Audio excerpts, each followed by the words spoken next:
Oh, hey. What's going on?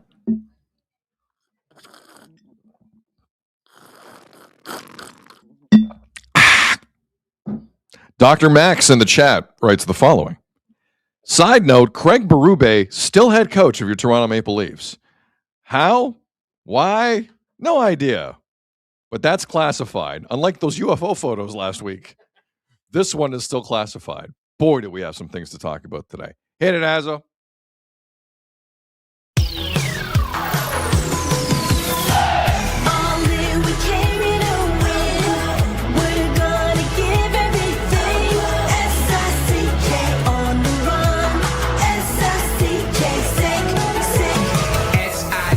It's the sickest podcast. Tune in for the audio, or you can even watch back. Giving players all the props, or put them on blast. We don't give no hot takes, only talk facts. We're giving all our devotion, riding high on this wave of emotion. Going all out, yeah, cause this is our time. No, ain't no stopping us till we reach the finish line. All in, we came here to win. We're gonna give everything. S-I-C-K on the run. S-I-C-K, sick, sick. On fire, we're ready to fight. We'll bring the house down tonight. S-I-C-K on the run.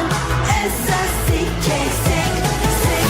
Playing on the car ride, play it when you lounge. X and O, you know that we can hold it down. Shout out to my man Sammy, got it off the ground. And to all the listeners tuned in right now. Got debates, analysis, and speculation. This is sports talk for the new generation. You know where to find us, got a reputation. Sick podcast, your #1 sports destination. We're giving all our devotion, riding high on this wave of emotion. Going all out, yeah, cause this is our time. No, ain't no stopping us till we reach the finish line. All in, we came here to win. We're gonna give everything. S-I-C-K on the run. S-I-C-K, sick, sick. On fire, we're ready to fight. We'll bring the house down tonight. S-I-C-K on the run. S-I-C-K, sick, sick.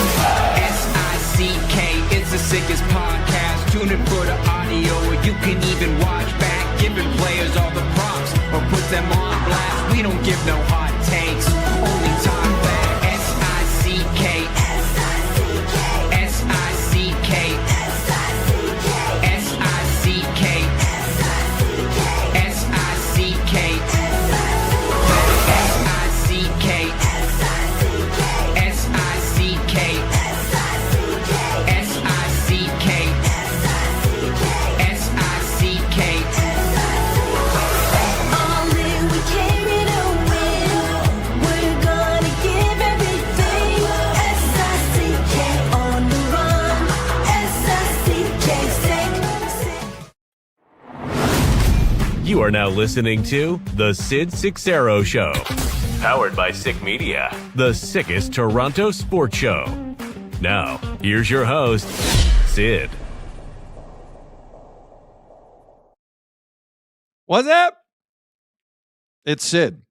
It is Monday, May the 11th. Good to see you all. Good to talk to you. We are live currently on X, on Facebook, on YouTube. Everyone listening to the audio pods, we appreciate you. I don't say this all the time because it feels needy, but it's true. If you would like to support this little small business that we've begun here, and I believe we're now past the 3-month mark. Oh, yeah. If I got my anniversaries right. You're right. I'm not the type to celebrate an anniversary like every day because it's boring. You don't want to really hear that. But if you want to support this small business operation we got going with Sick Media, hit like and subscribe. And it's good stuff. Also, happy Mother's Day weekend to everyone, to all the moms. Shout out the moms. What up, moms? And, it's also a tough weekend for a lot of folks for obvious reasons. So we're thinking of you as well.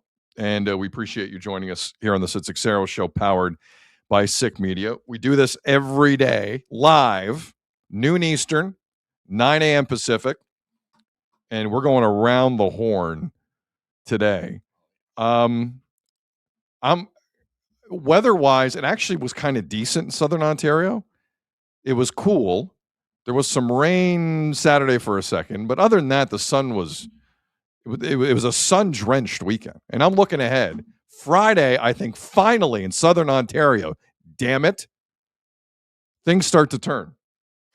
But we got to wait on stuff because I just got another frost notification for tonight in Mississauga, Ontario. Awesome. Frost! Bring in the cacti. Thanks, Brendan. Bring in the perennials. I don't know how that works. But we got frost still we're dealing with on May 11th. And I'm hoping that changes very, very soon. Yes, Stealthy Sammy. Frost in the chat. Yes, I said frost. Don't shoot the frost messenger. All right, there's a lot here. So the Jays. Azzo, you were at the Jays game yesterday, correct? I was. Full house? Yeah. Awesome. Yeah. Were you commiserating in the outfield flirting sections, or were you sitting down? I was sitting down. Okay. I was in the 200 level, sitting down, almost between first base and home plate. Okay. By the way, Jeff has a party. Good afternoon. Hey, good afternoon. I didn't formally bring you into the show a yet. bit better today. We're still working on it, but Let me see we'll this. work with it. For those who weren't with us Friday, Azzo had an orange hue to his camera Still shot. a little bit, but I still say it's the best he's looked in years. it's true, especially when I was totally dark. What's going on? We'll fix this at some point here with your camera. Yeah, for sure. We're working on it. It's all those Working live streams last week. You know Maybe. what? I blame the Leafs. I blame the Leafs for your camera. I need a cacking lot up. of light to make me look good. There's not enough electricity. It's true. Like you need Bitcoin levels of electricity to make you look good with It's light. true. Yeah, no, it was packed house. Packed house? Good crowd, especially for the first inning. They might have fallen off a little bit. And a Mother's Day crowd. Yeah, Mother's Day. It's true. Mother's Day crowds are always pretty big at the For Rogers Center. So the Jays are 18-22. Sure. And weekend started okay. Dylan Cease, shout out Dylan Cease. I feel like I always have to bring up the Friday game because we forget it. Yeah. Dylan Cease, who threw less than 100 pitches, victory for Dylan Cease.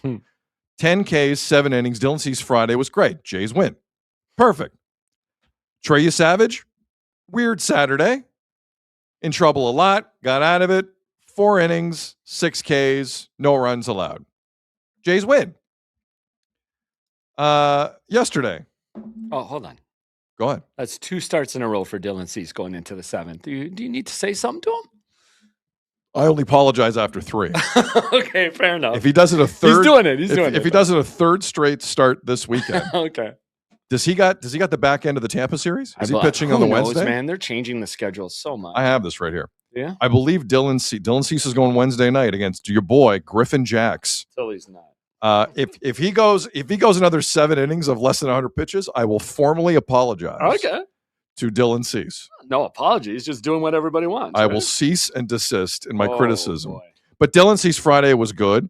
Trey Savage Saturday, not as good, but they won. Still not giving up runs. But the Angels also suck, so that's like a good part of this, right? Great point. Great point. So, yesterday, I'm sorry. The Angels are at the bottom of the American League. That felt like a series loss to me yesterday. Correct. And shout out Spencer Miles, who was fine. And I refuse, please don't clap. I refuse to jump head first into the Spencer Miles pool of optimism. Okay? The guy hadn't pitched above single A ahead of this year. Like, let's everyone relax on Spencer Miles. Major league hitters probably need one decent book on him. He's going to get lit up like a Christmas tree. I don't mind the love now. I really don't. But let's not do this with Spencer Miles. No, I'm not there yet. I'm not there yet. I'll give you your chance, Azzo. I'm not there yet. But you know who else isn't there? Eric Lauer. Eric Lauer's not there. And I know we've talked about Lauer ad nauseum, the 9-2 season last year, the complaining about an opener in front of him this year, the K-tape on the neck. Did he have any K-tape on his neck yesterday? I didn't notice it. Did you notice any K-tape? I was looking from the front, but I did not see it, and I'm sure a big deal would have made of it. No K's on his neck? Maybe he had some on his arm. No K's on his neck or at the plate for Eric Lauer yesterday. No K's. No case whatsoever. The ball might have needed some K-tape after he Yes. pitched it. Oh, my God. Don't say another letter in the chat. Lauer needs to go. There's like 90 O's on go. There it is. There's 90 O's on go. Takes there. up the full screen. Look, right now, Eric Lauer has a couple of issues. Then I'll talk about the positives. One, he doesn't know whether he's a starter or reliever. Two, he can pitch in neither situation. Three, gave up 3 home runs yesterday. 4, he made up for it by walking. So aside from giving up the home runs, allowing walks, and not striking out many people, Eric Lauer's got to figure it out. And normally I would defend Eric Lauer at every turn. I really would. But I didn't like the complaining this year from Eric Lauer at all. So my stance on Lauer, having been a staunch Eric Lauer defender, I am now like, shut up and throw. Just shut up and throw. And he can't do that. The irony of Eric Lauer putting the Jays in a position where they need a 5th starter when he bailed them out in the same position a year ago at this time. The irony of this. But things happen. I didn't know what to expect from Eric Lauer after the game in terms of what he said. But I was looking for a bit of humility, and we got it. We did get a bit of humility. This was Eric Lauer after he embarrassed himself in front of all the mothers.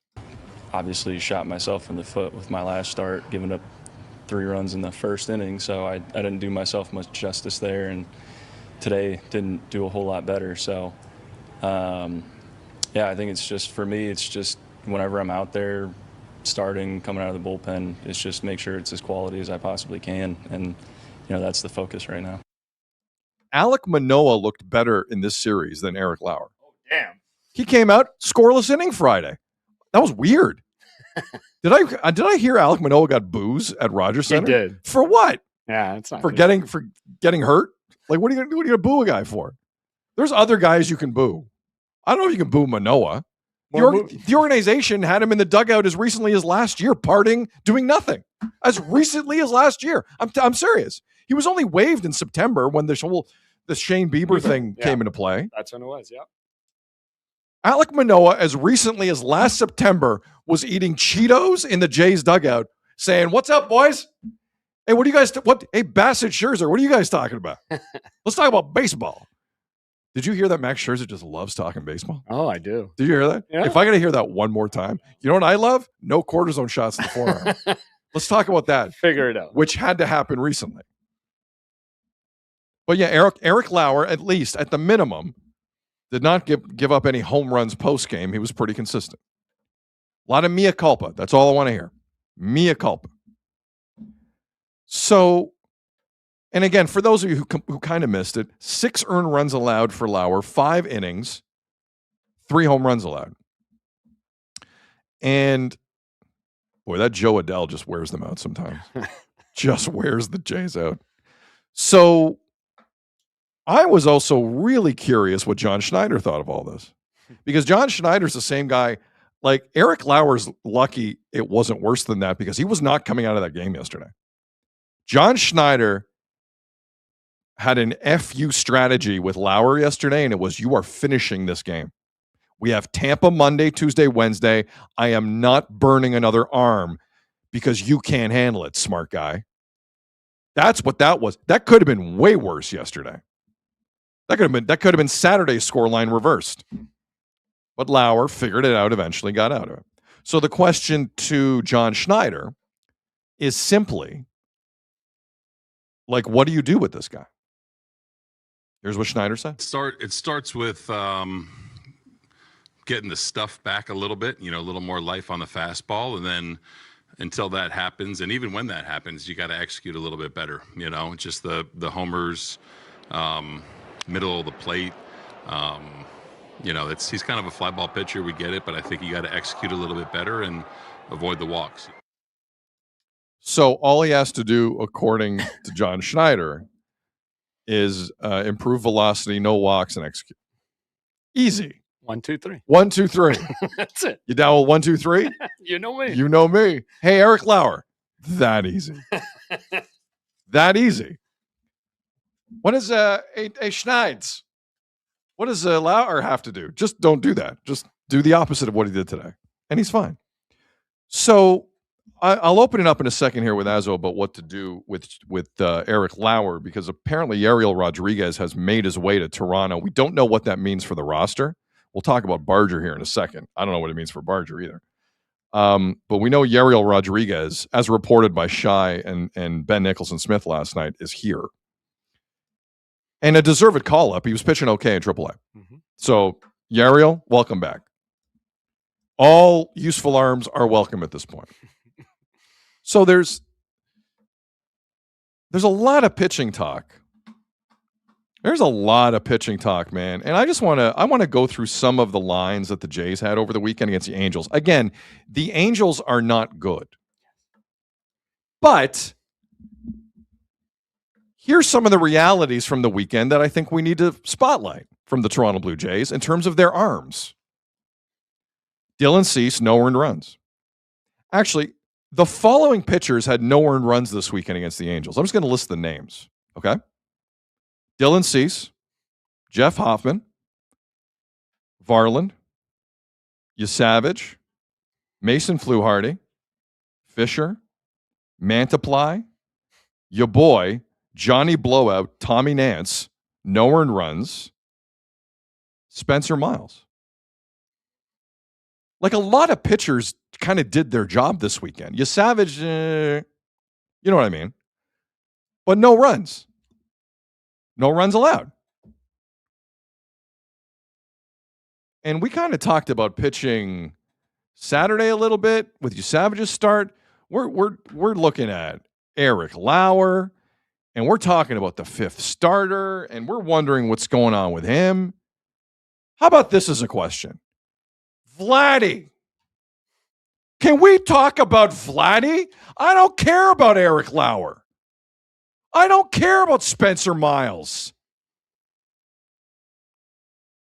By the way, you have my permission to spit in the face of anyone who says to you, well, at least the Jays are in the wild card race. You know who's in the wild card race in the American League? Everybody. Except the Angels are in the wild card race, and they're ass. Everyone, the Angels are 3.5 games out of a wild card spot. Enough with the wild card. It's May 11th. Stop it. You're not winning the division. That we know. So don't bring that up again. I want to talk about Vladdy. Let's talk about Vladdy, okay? Because it's not like Vladdy this season hasn't had energy. I saw the WBC. I saw those guys. Every single guy in that Dominican Republic dugout want to go viral at everything. I saw what you saw. Don't give me that he's not feeling it. The spark is gone. The thrill is gone. No. He had it as recently as 2 months ago. All of them. He shows up here, and he is on pace. I wrote this down. He's on pace for an 8-home run season. Vladimir Guerrero Jr. at $500 million over 14 years is on pace for an 8-home run season, 69 RBI. Hey-oh. And yesterday, we're spending all of this energy on Eric Lauer. Who gives a damn about Eric Lauer? Bases loaded, 8th inning, tying run at the plate. Vladimir Guerrero Jr., pathetic at bat. On top of that pathetic at bat Friday where he thought the thing was foul and he didn't run. Let's talk about body language then, John Schneider. You could pull Tyler Heineman easy, can you? That you can easily do. Heaven forbid anything happens to Vladdy. As long as Vladdy's got the Gatorade at the end of the game, that's all anyone cares about.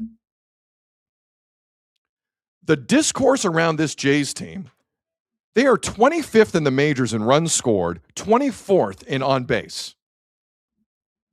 The guy in the middle of everything has been pathetic since the word go, and it's been Vladimir Guerrero Jr., and no one in this town will mention it. This is no longer a slump to start the year. This guy's left the building.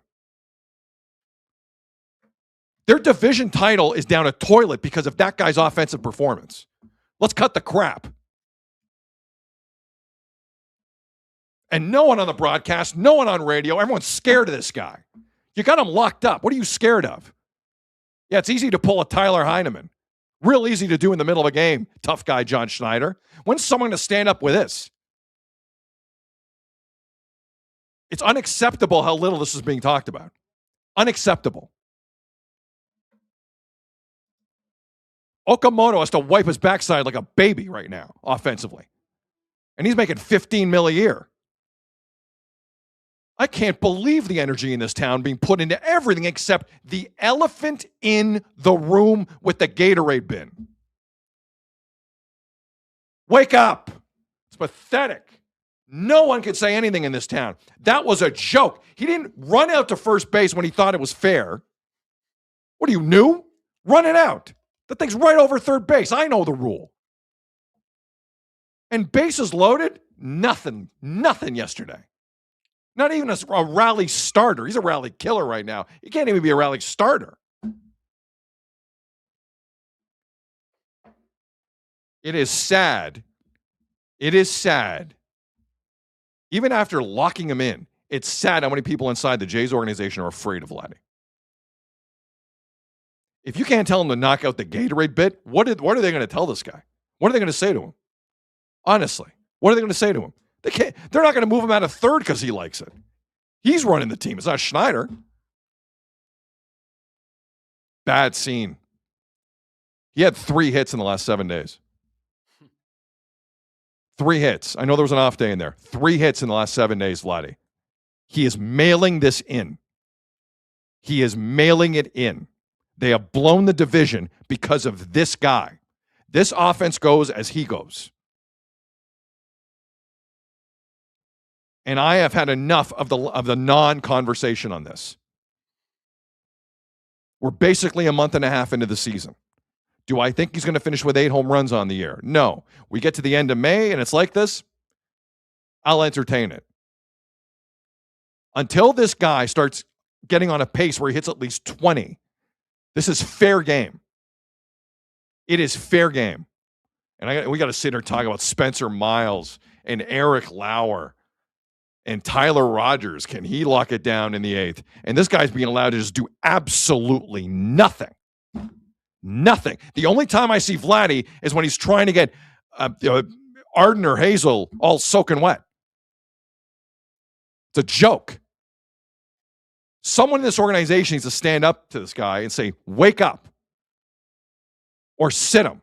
This organization gets real. The Leafs and the Jays have a lot in common. A lot in common. Heaven forbid the Leafs teach Willie a lesson. Where'd that get you? Heaven forbid the Leafs maybe not put out Tavares on a power play once in a while when things aren't clicking. No. No, why would you do that?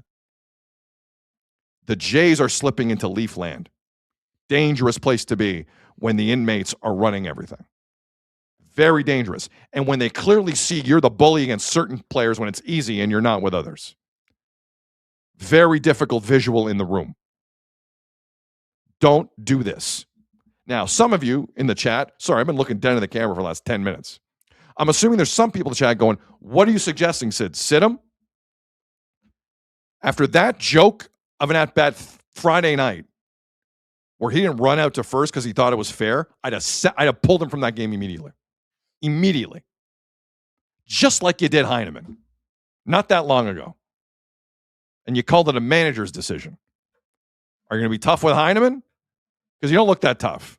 And let that go Friday? That's up to you, John Schneider. World Series nearly winning manager. If you talk to Dave Roberts and Jeff Passan, he really should have won that series. Poor you, John. Poor you. Time to get tougher on this kid. Now. In his Jays history, he's had a good 4 weeks. Is how you could really break it down. Thankfully, it was in the postseason, so there's a lot of grace for this. This is getting weird now. This is getting very strange with your most important hitter. And financially, the most important hitter you've ever had. Time for a meeting. Not a team meeting, a meeting. Bring Ed. Bring Tony. Everyone's involved. Everything good, Vladdy? What can we do for you? What else can we do for you? Because I don't want to have the Spencer Miles talk until you have that talk. That was sad yesterday from your most important hitter. Sad. Figure it out, then I'll talk about Spencer Miles all day. I'm here for it. We're not going to elephant in the room this the way the Leafs have for 10 years. We're not. Some of us are going to call this out for what it is. They have blown the division because Vladdy has been asleep since the start of the season. There's wild cards left and right. That's going to be there for months. I understand that. But, what's happened here? And why has it happened? And will it continue to happen? And is there anything the Jays can do to make sure it doesn't happen? Nope. Just keep running them out there third. All right. No problem. No problem. If only they had someone to hit around Vladdy. Okamoto's got more home runs than Shohei and Vladdy and a lot of guys. Okay, so now you got a guy hitting around Vladdy. Now what's the problem? Now what's the problem? I don't know. Toronto sports has a really interesting habit of head in the sanding it. Really interesting. Everyone's doing that with Brandon Ingram right now. Everyone's doing it with Emmanuel Quickly. Did it with the core four for years. Doing it with Vladdy. Did it with Jeff Hoffman for a long time until you finally woke up on that. And now guess what? Maybe it's helped to get out. Maybe it's helped out Jeff Hoffman and helped your team out in the process. What a concept. If you head in the sand with Vladdy, you're asking for it. Vladdy cannot dictate to you how this team is run. If you need to shake it up with Vladdy a little bit, you need to be free to do it. I'm getting concerned that he is not allowing you to. He's on pace for 8 home runs here, guys. He can't tell you a thing right now. He can't tell you a thing. It's time to be open to a lot of different scenarios. They're not making the playoffs unless he wakes up. They're not. Aside from that, good weekend for the Jays. I'm being sarcastic. Should have swept a really crappy team. Really crappy team. By the way, Mike Trout's not that great right now either. I know he went to Yankee Stadium and went off. I had someone text me over the weekend, Mike Trout to the Jays when he's a free agent. And I'm like, no, I'm good. I'm all right. And they're like, why? I'm like, well, 2 things. One, he's scared of playing on the East Coast. He'll never play on the East Coast. He's had 90 opportunities to be an East Coast player. He's not an East Coast player. He's a comfortable, no pressure player. Let him stay there. And 2, Mike Trout's not who he was. He's going to the Hall of Fame. That's a bad team, man. Sorry. That's a bad baseball team.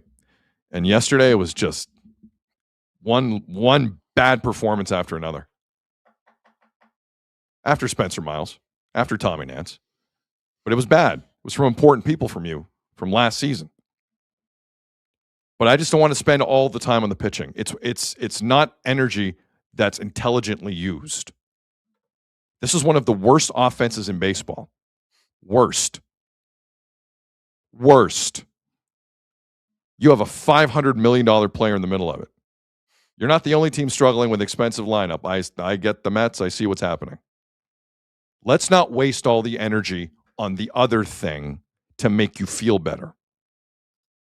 What are they doing with Vladdy? How are they trying to fix it? This is now a problem. One good at-bat yesterday might save a sweep for you. One you needed with Tampa coming to town.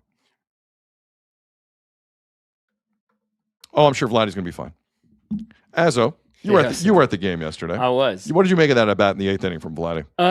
What'd you make of that? Yeah, it wasn't good. I mean, they even have him, to your point, what I think they're trying to do to fix him, they even have him DHing now.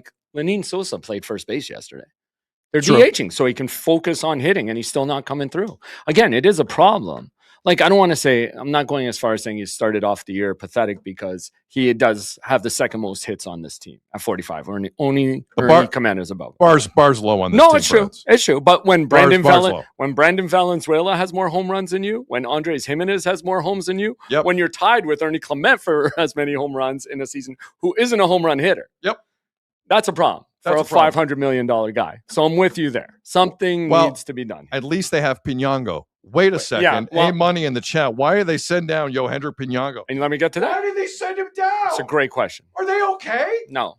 Listen, That's what got me upset. Davis Schneider being a nice guy is irrelevant to me. This kid was hitting first Irrelevant. and second. I know. He plays the same defense as Schneider, and he's hitting. You know, Pinango has more RBIs in May than Vladdy. What? Yeah. He had 3. That's not true. Yes, it is. He has 3 RBIs and Vladdy has 2 in the month of May. Go look it up. It's the truth. He had 2 in the first game of May, and then he had another one later. Vladdy has 2 RBIs so far this month. No, it's there. Facts, stats, data, analytics. Like, that was my problem with that move. And again, like, what message are you sending to this team? We're a young kid's playing hard, working his way. Hey, it's Cliffy in the chat. They didn't like Pinango's lips tattoo on the neck. Maybe. I have to say, I noticed that right away. Yeah, of course. How do you know? I'm like, that's unique. Anyways, there's a lot of people in the chat saying you trade him, like, you know, he's acting like a spoiled brat. There's a lot of people. No, you don't trade who are him. on your side. No, I know.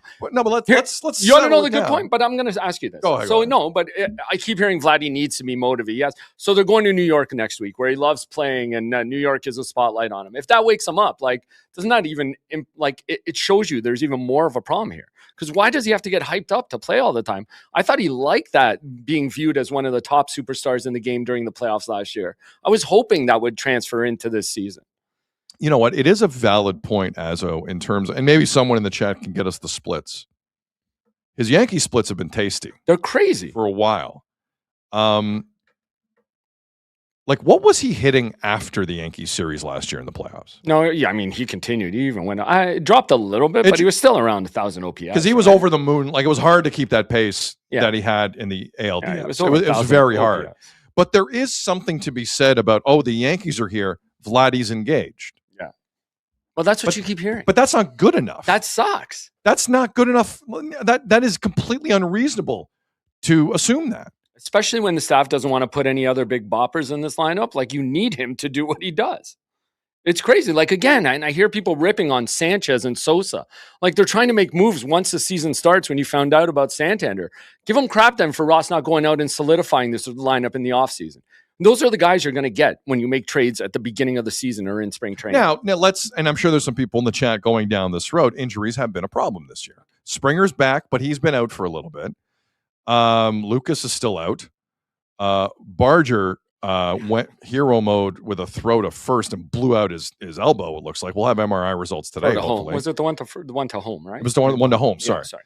And so who knows when Barger's coming back? But like there have been some injuries. Is all I'll say. Okay, so can I say this about watching the game yesterday? Like, here's my problem with this team and why this team is struggling offensively.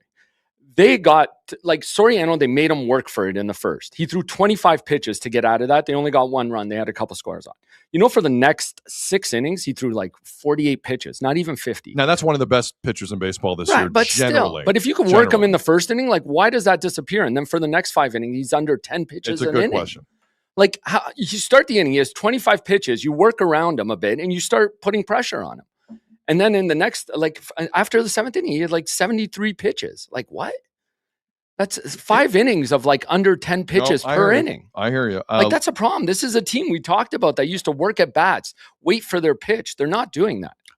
Let's just clarify the postseason. Luca in the chat, 3 homers versus the Yankees, 2 against the Mariners, and 3 against the Dodgers. 3 against the Dodgers, eh? I don't remember all 3 against. Most of them were in LA. Yeah, that's true. Yeah, he had a big LA series. Mm-hmm. That's true. Yeah. But again, look at the messing with the lineup really, really drives me nuts. Because you see them move Clement back down to like towards the bottom of the lineup, and he has a great Saturday. He goes 5 for 5, like 2 runs, 3 RBIs, whatever he had, like even a home run off a position player, but whatever. Right? And then yesterday, bump him right back up to the top of the order. He goes 1 for 4. Like, why can't we just leave guys where they're performing well? Because again, there's something also in this town of tinkering. Like smartest guys in the room. Like John Schneider has short manager syndrome, although he's not short. Like, he feels like, I think he still feels like he needs to prove a lot to a lot of people, despite the fact they got to a World Series last year. Like, heaven forbid I mean, Cito Gaston didn't change that lineup much. No. Now, Cito Gaston back in the day also had the highest payroll in baseball. So maybe you didn't have to change it that much. But if it's a winning lineup, why mess with it? Moses in the chat. Jays are fine, Sid. Are the Jays fine? No. Do they feel fine to you? No. Again, that's what I'm saying. They won the series. I think, but what Moses is saying there, I'm interpreting, and hopefully I don't falsely interpret, is that again they're right in the wild card mix along with every other team in the American League, and I'm not exaggerating. Every team in the American League is in the wild card race. Do you want me to read you their schedule in June again? I told you this train's got to get back on the track by the beginning of June. Go ahead, read it. Okay, hang on. Let me pull it up here. But like, yeah, and again, like you got the Rays now in town, then you got the Yankees next week, Pittsburgh, who's no pushover, some other divisional games against the Orioles, and that's just the rest of this month. Start next month, you have the Braves, who are like crushing the entire league. Hold on, Azo, how bad's your camera right now? It's I'm pretty orange, pretty dark. Let me see it. Hold on, these are good points you're making. I want to give you some time. Actually, go ahead, it's fine. Okay, go ahead.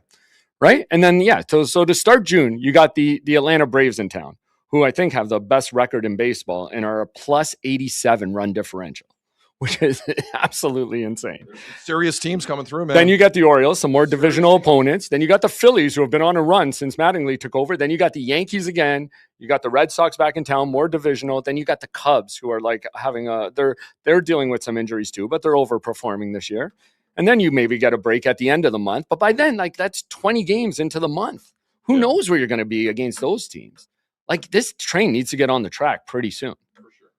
It's just I don't. And dude, and another guy. Like let's just start calling it out. Like Dalton Varsho, where'd that dude go? It's a contract year. I think we all expected him to rise to an occasion for a contract year, and he doesn't even look the same on defense. He's struggling to play defense, which has been his. It's been his like what we've come to know out of him in the field. And then I got to hear like, well, look at him. He's running out bases. And I get that. Like we're clinging to infield hits. They need more of that from Miles Straw and Dalton Varsho. Like really infield hits.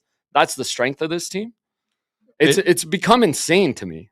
Like their slugging is, where are they in slugging? Dude, they got to be by the bottom. They're better. And if it wasn't for Okamoto. They're 20th. They're better than I thought they'd be in slugging. That's among all 30 Major League Baseball teams. The positive is they've increased, like their run differential is back down to like minus 12, which isn't bad, which is crazy to me. I mean, that game Saturday. It's a generous run differential situation right now. Daryl in the chat, Sid, Vlad got his money. Why produce? But again, I mean, if he goes to New York and starts like crushing again, but that tells we don't want that to be the narrative around here, do we? No one does. Vlad doesn't. But that's a dangerous thing to have over a person's head, man. Yeah. Listen, Bo Bichette's going through stuff. A lot of guys making money in this league who are going through stuff. Yeah. But that thing where he didn't run to first on Friday when he thought it was a foul ball over third, boy, that bothered me. Well, that bothered me more than yesterday. And no repercussions. Because you got to be playing hard. If you're in a slump, like people are saying it's just a slump. It's just, no, but then you play hard. But your judgment's also awful. That thing was over the bag. Yeah. It wasn't like overtly foul. No. That thing was over the bag. That's the rule. You know the rule? Yeah, it's true. That's the rule. It's fair. Oh, I hated that Friday. Yeah. I hated that from Vladdy Friday. No, there are those moments where it's true. And the water stuff, like, I mean, it's again, hey, they're in the wild card race, Azo. And this team's built for the playoffs. Cool. But the Penango thing really drove me nuts too. That one makes absolutely no sense. Yeah, I agree. So if you can't send Davis Schneider down now when he's hitting, what is he hitting? One. Yeah. Where's Davis Schneider at right now? I got it here. Hang on. Let's look at this together.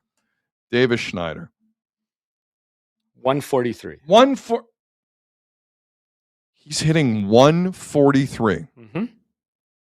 His defense is always okay. I'll give that to him. It's I'm fine. tired of that too. The defensive versatility, cool. Like, but Penango's the same player. You can play in the outfield too. How many defensive f-ups have you seen from him? Yeah, he's the same player.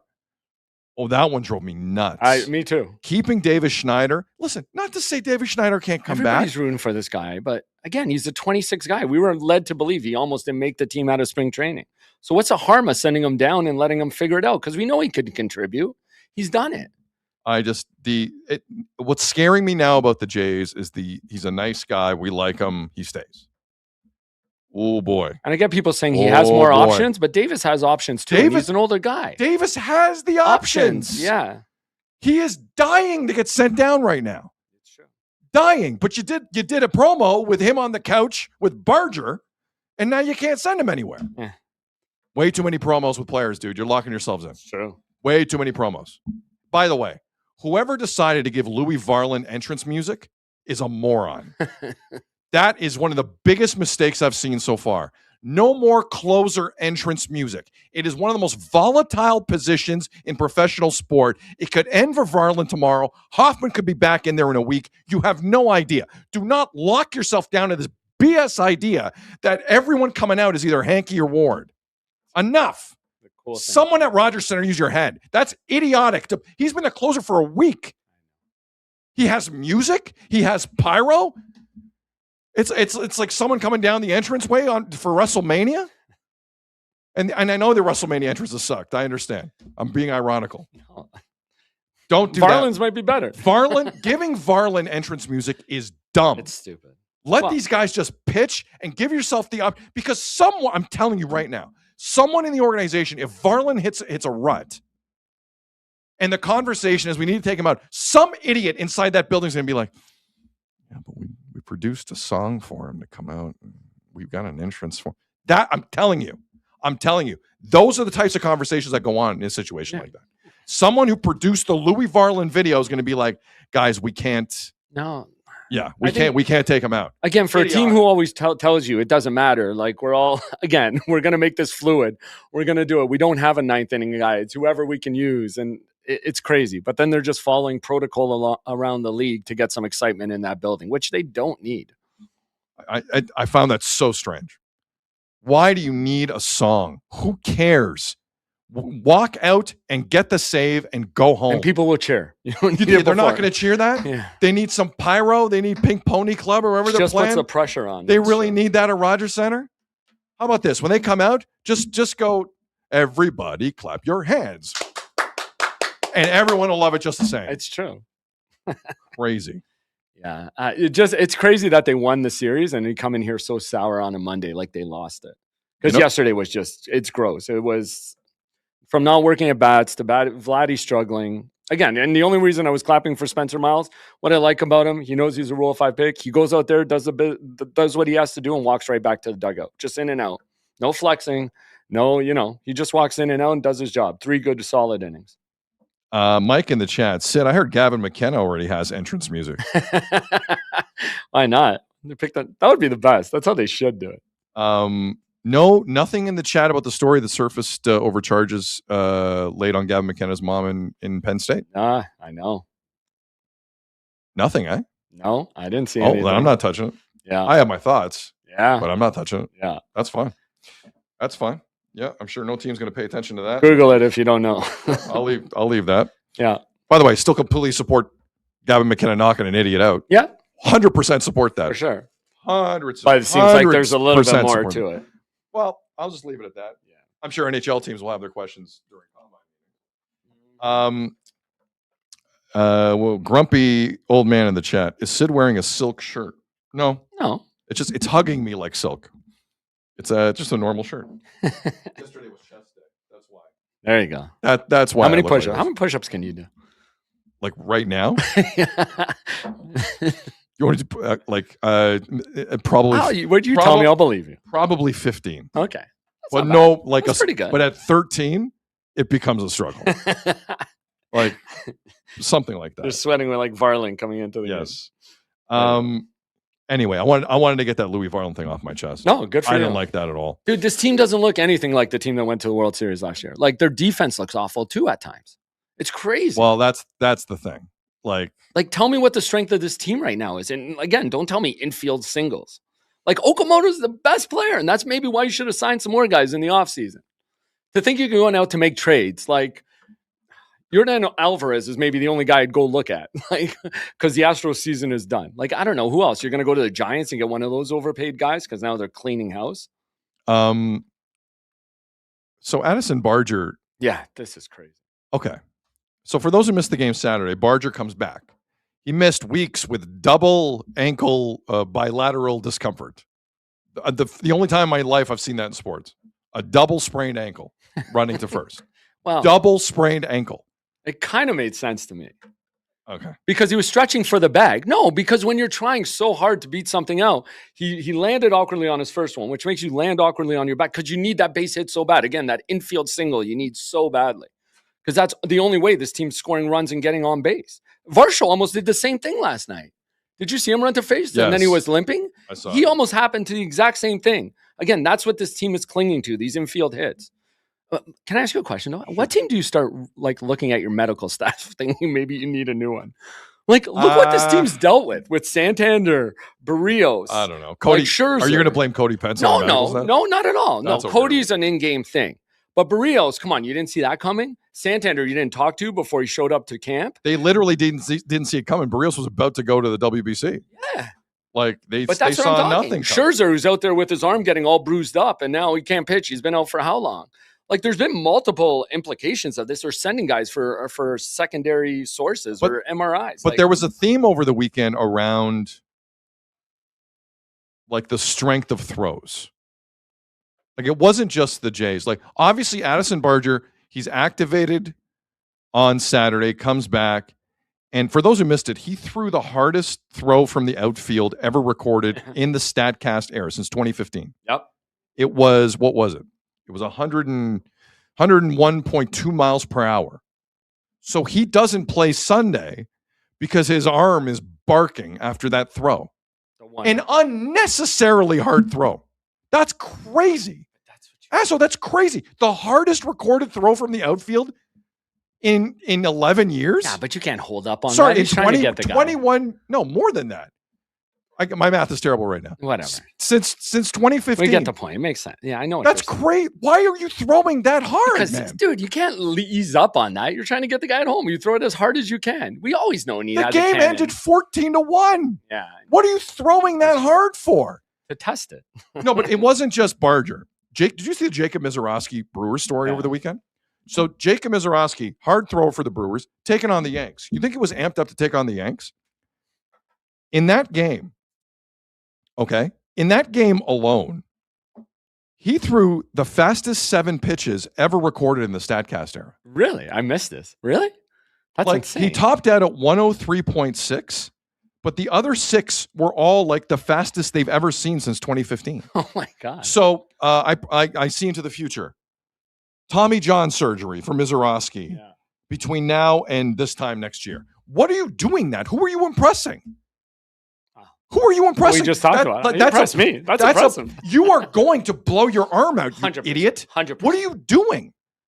Like, this is just crazy, dude. Some of the things I'm seeing in baseball right now, crazy. And people not learning their that lesson. Mizorowski story from Milwaukee was nuts. I would have pulled him and said, "You've lost your mind. Give me that in October and September. Don't give me that in May. Are you nuts? That kid's lost his mind. That was crazy. I've never seen anything like that." That's the way the game is right now. Everybody relies on that. These analytics have turned it into that. It's crazy. 100%. Okay. Anything else with the Jays before we move on? We'll find out more today about Addison Barger. Just bizarre. It'll be Absolutely curious. bizarre that moment. So do you think Lauer could be like in What do we play do? with Yariel Rodriguez? Like we don't know what the move is, what the corresponding move is, right? For Yariel? If Barger goes back on the IL, that would be a hitter you need to bring up in theory. Because I think it's either him or Mantiply. Mantiply hasn't been that bad. No, Mantiply should stay. I mean, I think Lauer might take a timeout. I do. I think Lauer might take. Listen, Schneider's been dying to do this for a while. Yeah, it's true. Schneider and Eric Lauer have not seen eye to eye for a while. This is a perfect moment for Schneider to say, ride a bus, clear your head, stop complaining about having to pitch in a major league game, because that's basically what he did earlier this year about openers. Now, part of that was Schneider didn't tell him there'd be an opener. So a part of me agrees with how Lauer handled that. But I think it could be Lauer going down. Yeah. Could be. And then if he straightens it out, do you try him again as a fifth starter? You might as well. You might not have another option. Yeah, it depends where they're at, dude. It depends. Like, what's going on with Barrios? I don't know. Bieber's not closed. Yeah, He's not. you would think Pinago's coming up if Barger goes back on the IL. And when you Savage is only giving you 4 innings every time. Slash Hogger with that in the chat. I agree with that completely. All right. Sean of the Yukon says math is overrated, and that's from the finance Yes. guy. Thank you. And Moose, I did want to say, he says Barker calls out Vladdy, and I want to defend my boy Barker because he does, and I've seen the hate he gets when he does. Like he takes a lot of heat when he does that. It's crazy. No, but Kevin Barker on Sportsnet's desk with Jamie Campbell yesterday also didn't hold back. Right. And I like that. No. Heaven forbid we tell the truth. Heaven forbid someone on the Jays broadcast says something you don't like. Now, listen, I've never worked on a broadcast like that, so that life is tricky. Like you got to go be down the line. You can't piss off the team because technically you work for the team. Right. That goes for all broadcast guys. I don't know if you know that. Technically, you work for the team, but you also have to have like integrity. Right. And it's tough. It's not easy. And Barker he told it like it was last night after the game. But you got to make some adjustments here or there. The thing is, Barker will claim he is a superstar in this league. He just needs either a plan B when he goes to the plate, when he's not seeing what he wants. Can I be honest with you? Based on his home run numbers during the regular season, Vladdy is not a superstar in the league. No, he's not. He has the ability. He has the talent. He's not. He has the talent from what he showed in the postseason. For what he did in the last year. postseason, Yes. he can take over. But the regular season numbers for Vladdy are self-explanatory. And Barker always points to his hands. It's a little adjustment he has to make. And to your point, maybe nobody wants to go up to him and tell him. They think he can figure it out on his own. Sean in the Yukon, I don't care if it's the truth or not. I want someone who says what they think.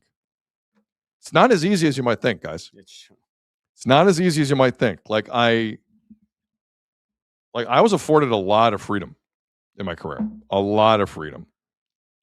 Not everyone liked it, but it just kind of happened. I don't know how it happened, but it kind of happened. And I guess if you do it in a time slot that's not like the upper echelon time slot, maybe you can get away with more. And I think I did. And it just kind of stuck. So I was a creature of fortune, really, in a lot of ways. But it's difficult to do, man. It is difficult to do on a broadcast to tell it the way it is. I think a lot of people on the Jays broadcast do a pretty good job of it. But like Chris Dobby in the chat here, Barker's also like a 220 hitter. Calm down. Okay, he also never made $500 million in his career. Relax. Like I think we can talk about a guy making $500 million, only having like 2 home runs this season and on pace. Also had a lot of professional home runs in those same ballparks same ballparks where Vladdy kind of had an MVP campaign back in the day during COVID. And everyone's like, oh, he was an MVP candidate. Well, he was in minor league parks. You can see things too. And sometimes the best hitters in the game don't make the best coaches. Because again, it's a stat where you can see something and see when somebody's off or not doing what they typically do. Go look at Vladdy's swing in the playoffs and go look at his swing right now. It's not the same. It isn't the same. It isn't. He's late on everything. Barker's bang on. He's late on everything. And sometimes it's an adjustment. Okamoto made an adjustment. He's been raking ever since. They'll tell you about it. Like what if his bat was just in like a half second? That's what Barker said. His hands need to be a little bit lower, something for a second, and then you're on. Like no one's seeing this, eh? No one's seeing this? Okay. And again, they got on Okamoto to make an adjustment. He made it, and look what he's been doing. He's their best hitter, dude. He's the biggest positive of this year so far. Wild. Listen, Vladdy's not going to hit 8 home runs, which is his current pace by the end of the season. Heaven help this organization if he does. Yeah. 15 is a disaster. He's not on pace for that. But it's May 11th. It's May 11th. And they're going to New York next week. Yes, he'll wake up. He'll wake up when they go to New York. He'll wake up. I'm convinced of that. He won't. No more making fun of the John Sterling quote. Rest in peace, John Sterling. Yes. He died last week. But it's going to be fascinating to see his energy in that. And by the way, the Yankees pitching very well this year. And still missing guys. And Garrett Cole's not back yet. Yes. And they just got Rodon back yesterday. I believe. Just this weekend, I believe. So we'll see. Well, and the Rays on top of them right now, just by a little bit in winning percentage. Just some guy in the chat. Sorry, it took me a second. Just some guy in the chat. 20 home runs, 80 ribbies minimum, but still inexcusable. That's the scary part of this. Yes. If you would have told people, like he hits 20 and 80, that's an improvement where he is. If you told people before the year that's what you're getting at him, they're like, psh. And I fell in this trap. Psh, you kidding me? He's going to be an MVP candidate. And again, now you're about to face the 2 top teams in the American League who are running away with the American League East. 7 out of the next 10 games. It's not close. 7 out of the next 10 games. Jay's got to see him. Hey, Azzo. Yes, Sid? Great time of year. Tell me why, my friend. I will. Puck drops, tip-offs, first pitches. When the game is on, you call the shots. Head to betway.ca and bet your way. Must be 19 plus. Play responsibly. I have an ongoing bit on this show where I've been showing the kickoff size crowd at BMO for TFC games. I've done that like maybe 3 or 4 times. Honestly, I've enjoyed it because the crowds for some of those TFC games, 2 months, month and a half ahead of a World Cup, kind of pathetic. Now, I don't blame people for not gathering around BMO Field for whatever it is they're doing with that franchise. I understand it, but I still found it interesting to see the size of the crowds. Now, equal representation. If I'm going to do that for the bad crowds, I need to do it for the not so bad crowds. So, Azzo, this was the scene before kickoff. Damn, that's what a full one looks like. That is BMO Field using the new stands for the World Cup, the new 10,000 seats in the north section and the 7,000 seats in the south section. Combine all that with the fact that goalie Dane St. Clair is in town, and this is the size of the crowd you get. And Lionel Messi. It was the biggest crowd for a soccer game in the stadium's history because that's what would happen. 44,828 on a sun-drenched afternoon by the lake in downtown Toronto watched Inter Miami take on TFC. And there were 2 stories that kind of played out here because today we're exactly a month away from the start of the World Cup. We're a month away from Mexico opening up the tournament against South Africa, the second time those 2 nations will open up a tournament. And then the back end of that double dip in Guadalajara will be, I believe, Czechia against, it's like an interesting second game. Yeah. First day of World Cup schedule. Oh, it's South Korea. There you go. It's South Korea, Czechia. It's in Mexico? Yeah. Both games will be in Mexico on the 11th. Then the next day, Canada, Bosnia down by the lake at Toronto Stadium. And the USA will open up at SoFi. Oh, my God, the USA are going to get embarrassed. I'm looking forward to this. I'm really looking forward to this. USA Soccer are so bad right now. They're terrible. It's going to be fun. But this was the scene. This is the biggest soccer crowd in the history of BMO. And I have to say, from the inside looking out, it looks like a proper World Cup stadium. It does. Now, World Cup stadiums need a minimum, according to FIFA, who make up the rules. According to FIFA have voted on a minimum of 40,000 seats for all World Cup venues. This technically will be the smallest of all 16 venues at this year's World Cup in Mexico, the States, and Canada. Yeah, I was just going to look that up. It will be the smallest. But from the inside out, it doesn't look bad. Now, in terms of the stadium itself, like the whole day, it wasn't a World Cup game, but boy, did it feel like a World Cup day. Because the story in Toronto will be this. So let's start off the field. Transit was a mess from the sounds of it. The GO trains couldn't handle it. Welcome to Toronto. That's not a new story in Toronto. I've been to like Canada, Trinidad, and Tobago games where the transit couldn't handle it after, let alone like a proper World Cup match with 44,000 people at it. But Josh Cloak of The Athletic, good writer, he actually went up to like the top row of the new stands on the north side. I don't know if he paid for it himself, if The Athletic paid. I'm not sure how he got there. But Josh Cloak of The Athletic went to the upper echelon seats to see how it was like. Because anyone in Toronto who's seen the scaffolding has said to themselves, wow, that's different. And then follow it up with, my God, that looks dangerous. So Josh Cloak went up there and he wrote about it. So this is some of the stuff that he wrote. Again, this is Josh Cloak in The Athletic. Because you haven't seen the article yet, No, I haven't read it. I missed this. He's the only writer I saw that went up there. Like last row. Yeah. So this is Josh's opening paragraph.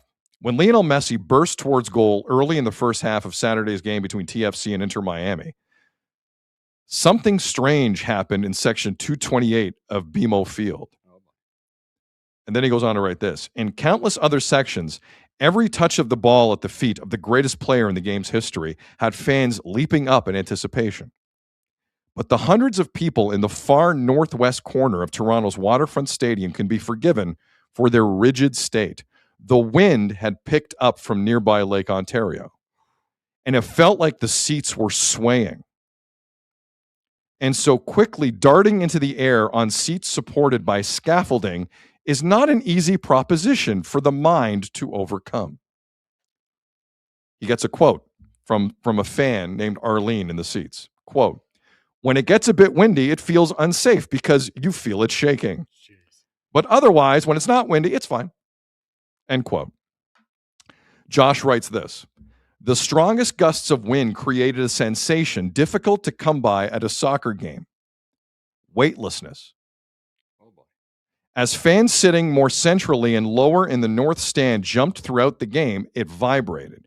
The sensation was swaying high above the ground, and it might be impossible to quell at a World Cup. Heavy gusts came regularly from nearby Lake Ontario and will continue through the summer." I want to make one point on that. And Josh writes there were Inter Miami and Messi fans doing some jumping, but not the whole section. Guys, when Croatia's here, it's the section. When Ivory Coast, Cote d'Ivoire, Germany are here, Senegal, it's the section. Not a few people in the section. The section will be moving. Keep that in mind.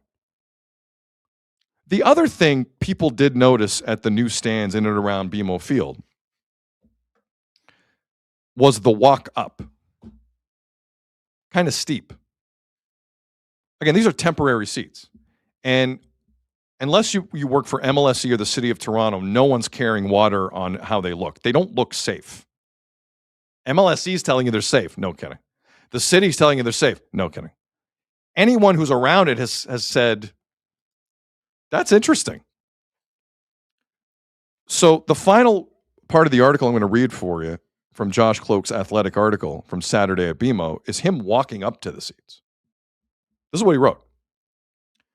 "Fans must walk up multiple steep sets of temporary stairs. As I made my way to the top, I had to stop for people who justifiably needed to give their lungs a quick break as they trapezed upwards." The way Josh is describing this, it's like the CN Tower walk. For those not in Toronto who don't know that charity event, you just walk up the whole CN Tower for charity. And it's tiring. It sounds like it's kind of steep. If you're of a certain age, that actually might be a trek for you. That's not good. So I guess what I'm saying is off the field, in terms of the World Cup, in terms of those stands at BMO Field, mixed reviews. Now, Josh also did write, it seems like, at least from the north side, there's not a lot of blocking of views. Like, I think you can see the field pretty well. South side, I'm not quite sure. I think south side's a bit deeper that way. You might have trouble in the south. The north, according to Josh, is pretty good. You can make it up. But the transit situation was a mess. The seats were moving. And it gets windy down by the lake. Any Torontonian will tell you. By the way, do you know in the summer some of the storms that roll through that part of town? And that's not just a Toronto thing. I watched the World Club Cup last summer in various venues across the United States. I saw games that were delayed by 5 hours because of storms. Like, this is going to be a thing. You need to get ready for it. But I digress. Transit was a mess at BMO for the Messi Inter Miami game. Some of the seats are moving. And I also noticed two fans get on the field very quickly and make their way to Messi. Now, security that FIFA will have for the World Cup is a little different than what they had at BMO yesterday. I think it will be better. But still, that's a bit of a concern. That's a bit of a concern. A high-level security game of that level, you had multiple fans get on the field and run towards number 10 wearing an Inter Miami jersey. Not great. Not great. Sam in the chat, sorry, correction. 4 fans got on the field. Thank you, Sam, for that. Jay Caro in the chat, just spray some Flex Seal on the scaffolding. That Flex Seal works, man. It works for everything. Boats float with Flex Like Seal. Windex. Yes. Duct tape, another suggestion. Duct tape. You could use duct tape. The other thing I also read, this wasn't in Josh's column, but somebody did mention, there's an extra 15,000 people in that stadium, and I don't think they've added extra concessions or staff. Get ready. Get ready. That's going to be a problem. So that's the off-field situation. On the field, if you were at that game Saturday, you witnessed something you rarely see in MLS on the road. Messi played the full game. Talk to folks in Vancouver. They sued Inter Miami because he didn't play in that game not that long ago. Messi came to Toronto, and he is in full. Him and Rodrigo De Paul were in full getting ready for tournament mode. Messi wasn't messing around Saturday. And if you were there for that, if you're an Argentinian soccer fan, a Messi fan, TFC fan, any soccer fan, to get a full 90 plus minutes of Messi this close to the tournament, that is a privilege. And he was in game shape mode. Like, he was not floating around. So from that standpoint, that's pretty good. One final note on the Toronto FC supporters in the South Side. I did notice 2 banners, Azo, aimed at MLSC. Oh. Did you see this? I did not see this. Let me read them to you. Because not that long ago, Keith Pelly said, we completed our TFC rebuild using analytics and AI. TFC don't win at home. Right. So one banner read, "Rebuild is complete, Pelly." And the banner right in front of him said, "Do your due diligence." Wow. So some minor protesting going on, minor in the south end of BMO Field for that game. But they're not wrong. I think big picture, it was a fascinating afternoon at BMO, and I don't think any concerns about the stands were put to bed. Josh Cloak did some good reporting there. Smart. Like, it was a fairly decent weather day. Like, seats are still moving. Not good. And I think in his article, he did mention those back row north end bleacher seats for Bosnia, Canada, I believe are going for about $1,800 a pop on the secondary sites. Like, you're going to have to pay to sit in those. Oh, for sure. You're going to pay anyway. You're going to have to pay big time. All right, so that's Jith in the chat. Sid and his love of banners. It's true. I love banner. I'm addicted to some banners, man. Yeah. I love banners. So that's my biggest takeaway, Azo, from that. I just don't think the stand situation is going away. What takeaways do you have from the visuals? Yeah. From over the weekend. The one for the transit was the most jaunting to me, seeing people line up for the GO train and like not being able to move. Like, it was worse than like Rogers Stadium there. Like, that looked like my worst nightmare, just waiting for the train. But what do you do? I've been in that situation just trying to get to my car to get through the GO. That's what I mean. When I've seen Canada play like Grenada, I've seen it like that. What's it going to be like when Ivory Coast takes on Germany? And that's my point on the stands. Like, that's insane. I know they said this was a test run for the World Cup, but there's no way you can like fabricate what's going to happen there with those fans. Like you said, all in one section, all jumping. And then again, the wind off the lake. We've all been down there when it gets crazy. Like, if the weather's bad and you have that, like, just kind of seems, I don't know, not a great scene. It could be if the wind's coming hard off the lake or one of those storms roll through. I don't think it was like the great test that people are making it out to be. Right. There were some problems. And can you solidify them more? Probably not at this point. I'm just telling you, I have been to multiple European championships in my life. Holland, Belgium, Portugal.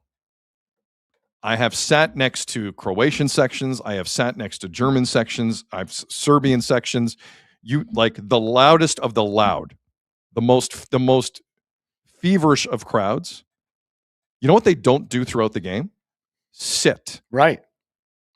They don't sit, guys. That's not how this is going to work.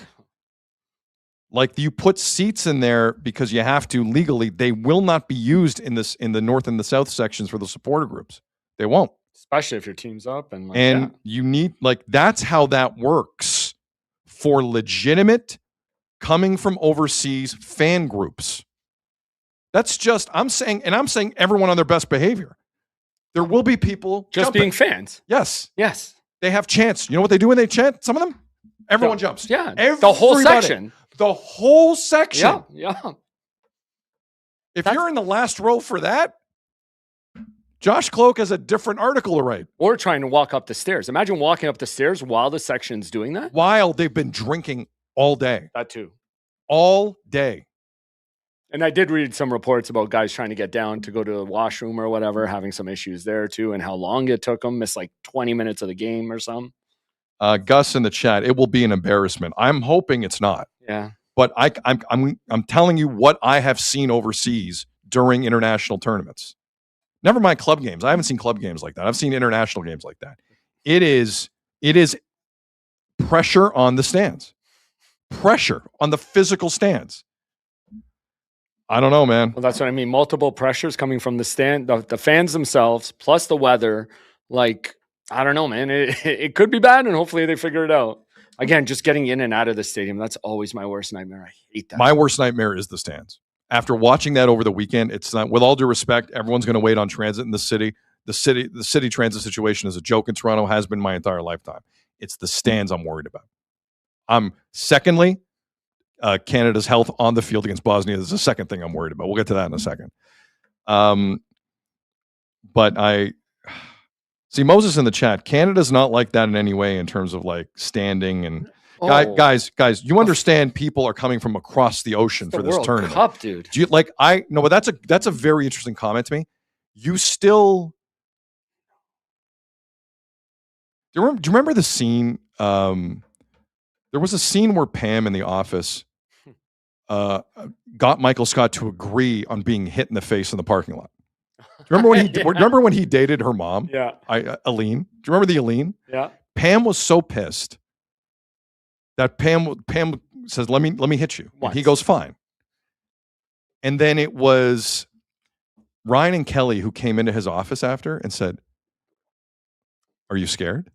And he's like, "Why?" He's like, "I don't think you know what's about to happen here." And like, I think that is relatable to how some people are viewing how fans experience a World Cup international game in stands like that.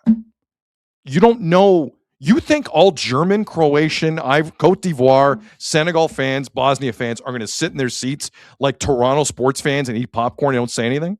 You're in for a ride, bud. No kidding. You're in for a ride. That is the most ignorant thing I've ever heard. Just because we don't know how to cheer properly doesn't mean other countries don't. And they're coming in, and this can be a World Cup, and they paid good money to be loud and to do things their way. Because that's how that's happened at every other World Cup. I got news for you. Like I love that. The notion that, guys, they're all going to sit in their seats is going to be fine. That is the dumbest take I've ever heard in my life. Dumbest. And I bet you City Hall thinks the same way. I bet you MLSE thinks the same way. You're in for it, man. I agree. You're in for it. It's World Cup. I'm rooting for this not to be the case. I want those stands to be 100%. There was a guy in the back for The Athletic who wrote all about it just a few days ago, who says the seats were moving, like he was levitating, like he was going around the moon, like on Artemis. Or Artemis. Did I say it right? Yeah, Artemis. Like there was no gravity. What the hell are you talking about? Wait for there to be like actual international fans from Germany and from Cote d'Ivoire, from Croatia there. Wait for it. If you're a soccer fan, you got to expect that. That's the dumbest take I've ever heard in my life. First World Cup. It'll be fine. It'll be fine. Yeah, everything's like a Leaf game. Everything's like a Leaf game. Everyone's going to sit back. Wake up, man. Go out, touch grass. Go walk around. Get some fresh air. Or it's a a goal big world out there, man. Everybody, if a goal scored and they all explode, like look at the Sky Dome. You could hear it from when Batista hit his home run. They said they heard it from BMO and you could feel it. Like, come on. Sam did want to correct. He said they've added concessions and bathrooms in the temporary stand. I read they were minimal. If they did, they were minimal. Like they haven't added much. Somebody's impressed. You spoke a bit of French in that. The Côte d'Ivoire. Well, it is technically under FIFA guidelines. It's Côte d'Ivoire. Yeah, it is not Ivory Coast. Yeah, good team. I watch soccer. It's Ryan fun. says, could it be called the mistake by the lake? It might be. Fab in the chat, watching from Venice. No way. We had a few. Somebody from Thailand, I believe. And there's a few guys all over the world. We thank you. I believe Venezia. Where are they from? I'm assuming Venezia, the soccer team in Italy, is from Venice. Is that the case? I would imagine. No? Venezia. I don't want to screw that up. Yeah, it's Venice. Yeah. Venezia just got promoted back into Serie A in Italy. Where the heck's the stadium there? Oh, they got plenty of space. But they're going back to Serie A, and the parade they held was on the canals.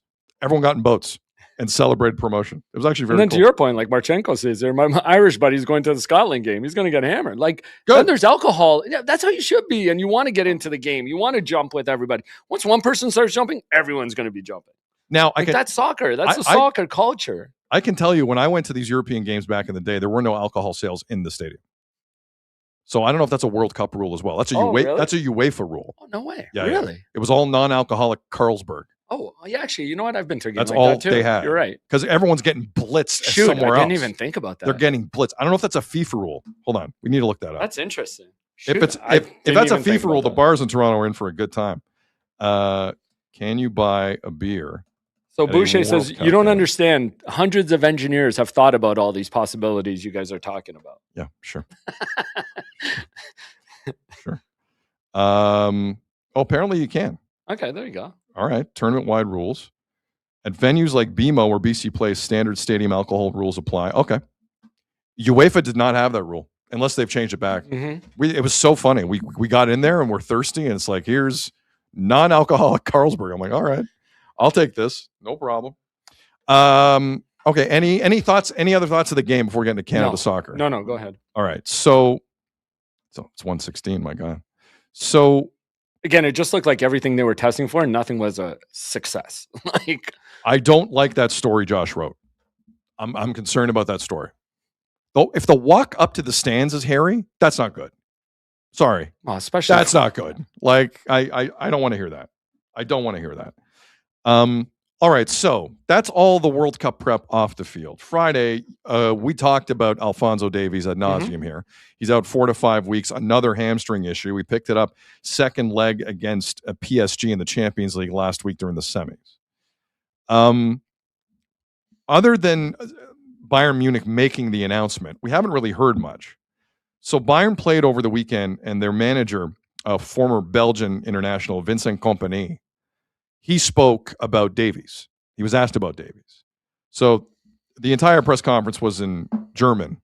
So I couldn't really pull the clip, but this is the translated version of it. I have it here. So this is what the manager of Bayern Munich is saying about Alfonso Davies, who, again, in case you missed the news, his June the 12th availability for Canada against Bosnia is very much up in the air. If I'm a betting person, I think he's playing.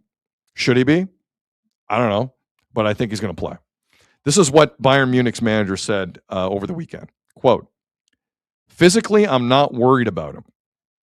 He'll be back and everything will be fine. But mentally, it's extremely tough. These small injuries that keep coming back are difficult to deal with. We'll see what happens regarding the World Cup. We're helping and supporting him. That's a big quote. Yeah. I just looked Fonzie in the eye and told him to keep going. There's no other way. He shouldn't be afraid. Fear is the biggest enemy in this kind of situation, end quote. As a former player, Vincent Kompany was like a legitimate central defender in his day. And he would know more than most. The key there, the key phrase there for me is we're helping and supporting him. If Bayern want to shut him down, guys, they can. Wow. They're paying him. If Bayern Munich say to him, you're done, I think they're doing us a favor by not doing that. They're doing Canada a favor. I said, wow. Because I didn't even realize. Yeah. No, that's how that can work. I'm serious. Now, you see other stories where Kylian Mbappe at Real Madrid has basically removed himself from a hilariously bad situation where players are fighting each other in the dressing room every second day.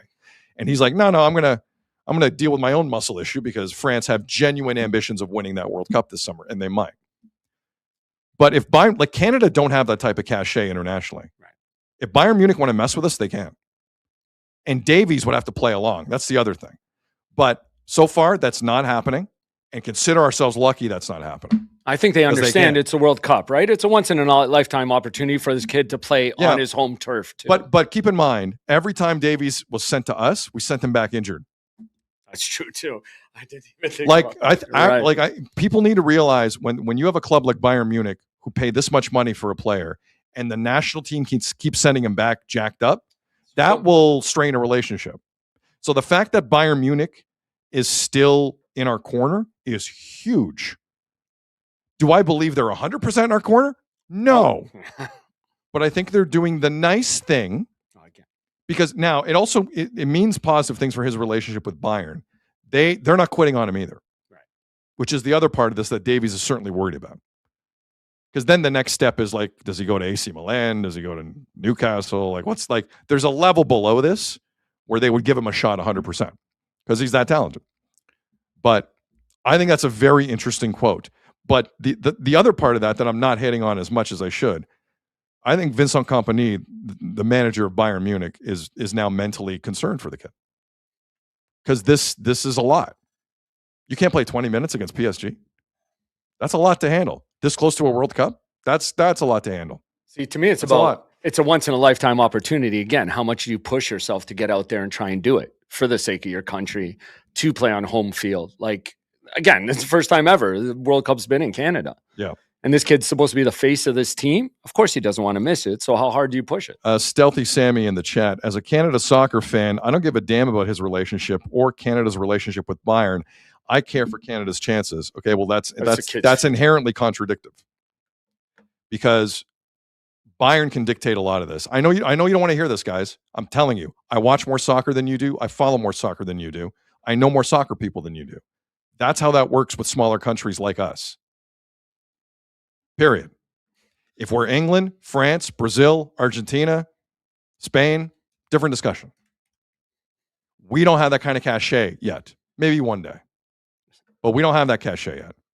You have to listen to the club, especially when we keep sending the player back injured. You don't want to hear that.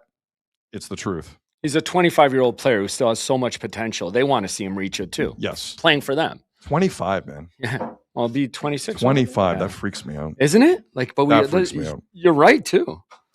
About the injury concern and the prone to it. Man.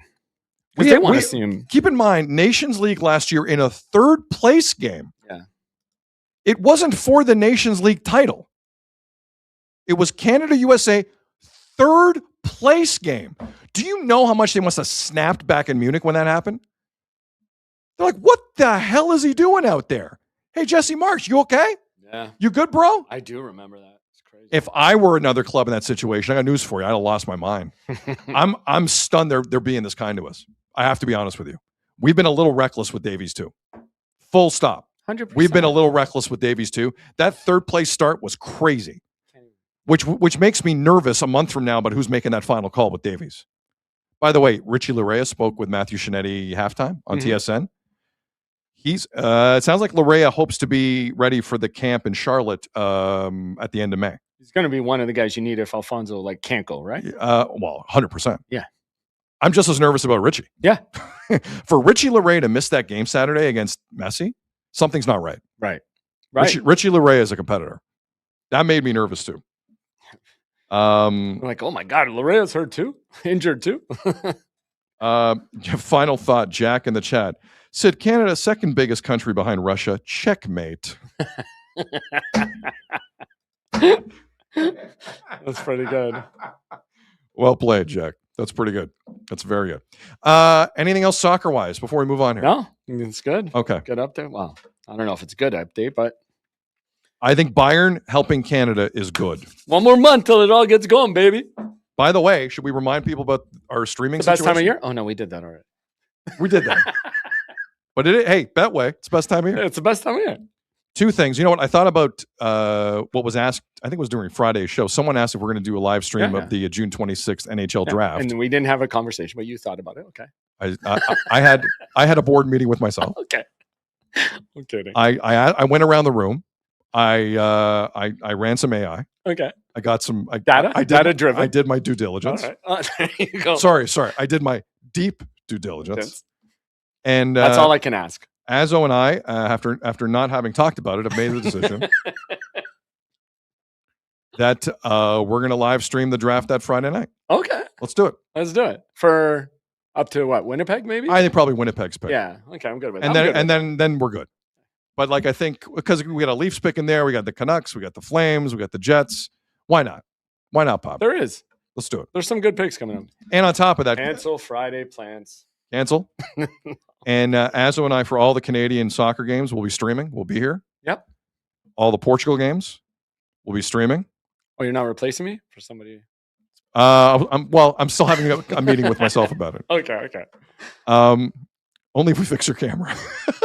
It's true. I think I know what might be wrong. I can't wait till after a show. I don't think you do. Eh. I don't think you do. think And it's not your fault. The cleaning lady's been screwing with stuff in here. No. Yeah, I'm blaming her. Don't blame I'm her. blaming She's her. sweet. She's I'm great. blaming her. By the way, so Doug Lynch in the chat. Guys, the stands are fine. MLSE hired the engineers. Oh, sorry. Everything's fine. Due diligence. It's all good. Done. It's all good. Deep due diligence. So Azo and I will be live streaming Canada, Portugal games for the World Cup. Okay. And we'll figure, there'll probably be semifinals. And do we do a for final? sure. I Just guess overall? I guess we do a final. It depends on the matchup. Depends. I would say Should be depends some on the crazy matchup. on the back end of that tournament. There's gonna be some crazy matchups. At some point, Portugal makes it though. Don't you just want to watch as a fan, or you're cool to do the live stream? Dude, what do you think the live stream's gonna be? No, I know. Sorry, you think I change on the live stream? No, I don't think you change, but Dude, like at some point, you just want to stay there and let a few F-bombs go if your team gets a bad call. no, Like, but no. and you want to watch with your brothers and your family, do you not? I might have some family in the room. Oh, outside I okay. do. Oh, no, I don't more know. news to me. Who knows? Now I'm getting outvoted by everybody. I don't know. I just had a meeting with myself again. Quick meeting. We decided using AI. Oh, Actually, the meeting was me, and Humza Turan. And we all talked about it.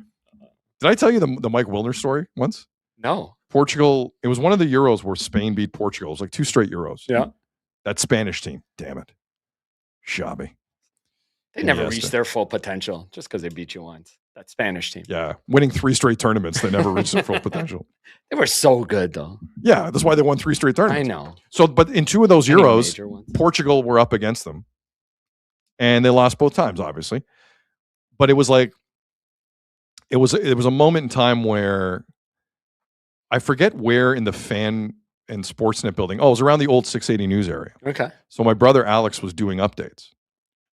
Great job. And he's a good broadcaster. He's a very good broadcaster. And I found my way, and I walk into the room and Alex is like glued in to the game.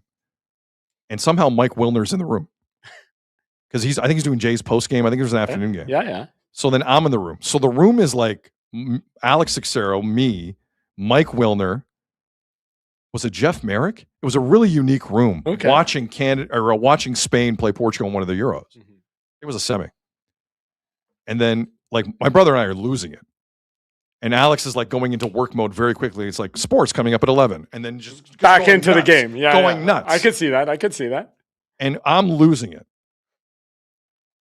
And then at one point, Mike Wilner looks at both of us and goes, I feel privileged to be here right now.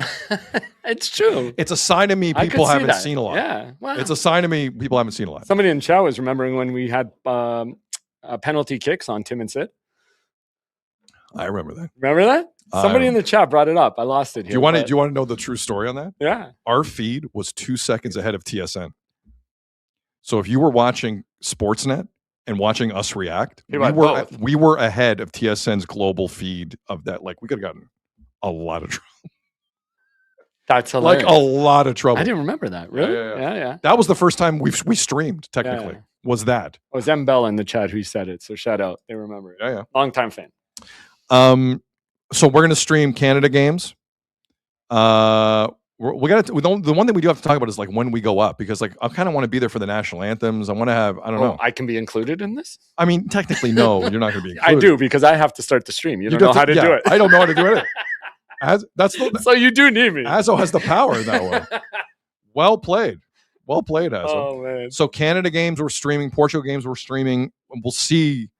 Like if there's some crazy quarter between like France and England, maybe we'll Côte d'Ivoire, so you can just keep saying it. Don't get mad at me because I know how to say Côte d'Ivoire. Don't get mad at me. I'm saying it's sexy. That's how FIFA lists Ivory Coast. It is Côte d'Ivoire, 100%. Sexy. Say it again. Je m'appelle Côte d'Ivoire. My French and Jakub Dobisch's French are basically the same. So that's our schedule. But we're gonna stream a lot during that World Cup, and we're gonna do to hell with it. We'll do the 26th. We'll be in here for the first round of the draft, first 10 picks. We'll have plenty of chips. No, I think it'll be fun. As long as Sick Media buys us dinner again. What's the clock on the time for picks in the NHL? I don't know, but it takes the kids 9 minutes to walk down.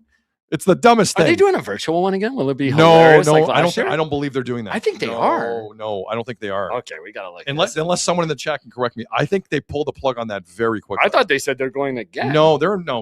Please don't do it like last year again. Please. That was one of the worst drafts I've ever seen. I know. That it was painful, the interview after with the team. Mm-hmm. Painful. Like, I don't want to see this. Okay. Oh, let's do the Leafs here. Yeah. Okay, Leafs. So, Azzo's favorite topic, Shane Doan. Pierre LeBrun, before we came up, had the following, and it's official. Shane Doan, an advisor, I guess technically one of the AGMs of the Toronto Maple Leafs. Shane Doan and the Leafs have parted ways. His deal was expiring June 30th. Oh, I didn't know that. I thought he was just kind of asked to leave. Sounds like a mutual decision. Doan was brought in by former Leafs GM Brad Treliving. Doan recently interviewed in Vancouver. We'll see where Doan ends up, but now a free agent. What Pierre doesn't write is Shane Doan and John Chayka sound like they're kind of like oil and water. Not a great relationship. It was reported that Doan said if Chayka was brought in, he wouldn't return. Well, you've gotten your wish, Shane Doan. Yeah, there you go. Well, I mean, today, Frege is reporting the Sedins are in the mix in Vancouver. So who makes the final decision, Henrik or Daniel? How does that work? Wow. This is getting weird. It is getting weird. Like, we can't, so who's making the decisions in Toronto? Who's making the decisions in Vancouver? I don't know. That's what they like. You can't blame anyone. Perfect. Everyone keeps their job. This is strange. I think I've got it figured out. Go ahead. We'll do it tomorrow. We sure? don't have time to do it today. You want to talk about Dreger on First Up today? Yeah, sure. So Dreger today with Kolyakovo and Korolnik basically said the meeting with Berube has happened. Long story short, he thinks Berube is going to stay. Now, they have not spoken with Matthews yet like that from the sound of it, but Berube doesn't look like he's leaving. So the quote was, "It sure seems like Craig Berube is likely going to return as head coach." Wow. Yeah. To your point, though, even with the number one pick is the thing I thought would have thrown it over the edge. To have him develop a first overall pick, if whoever it is comes and plays, that's crazy to me, man. Scorpio Canuck in the chat. Oh my God, I knew it. Here comes Berube. Because when you think analytics, you think Craig Berube, right? You think that's the kind of coach you want. Again, now the Leafs haven't made anything official. This is Dreger with some mild. Funny enough, Frege didn't have anything on it today. That is, which I found interesting. But Dreger kind of went there. But the conversations that sound like did happen between Berube, Sundin, and Chayka. So what? But now you've had a theory you're kicking around on Berube.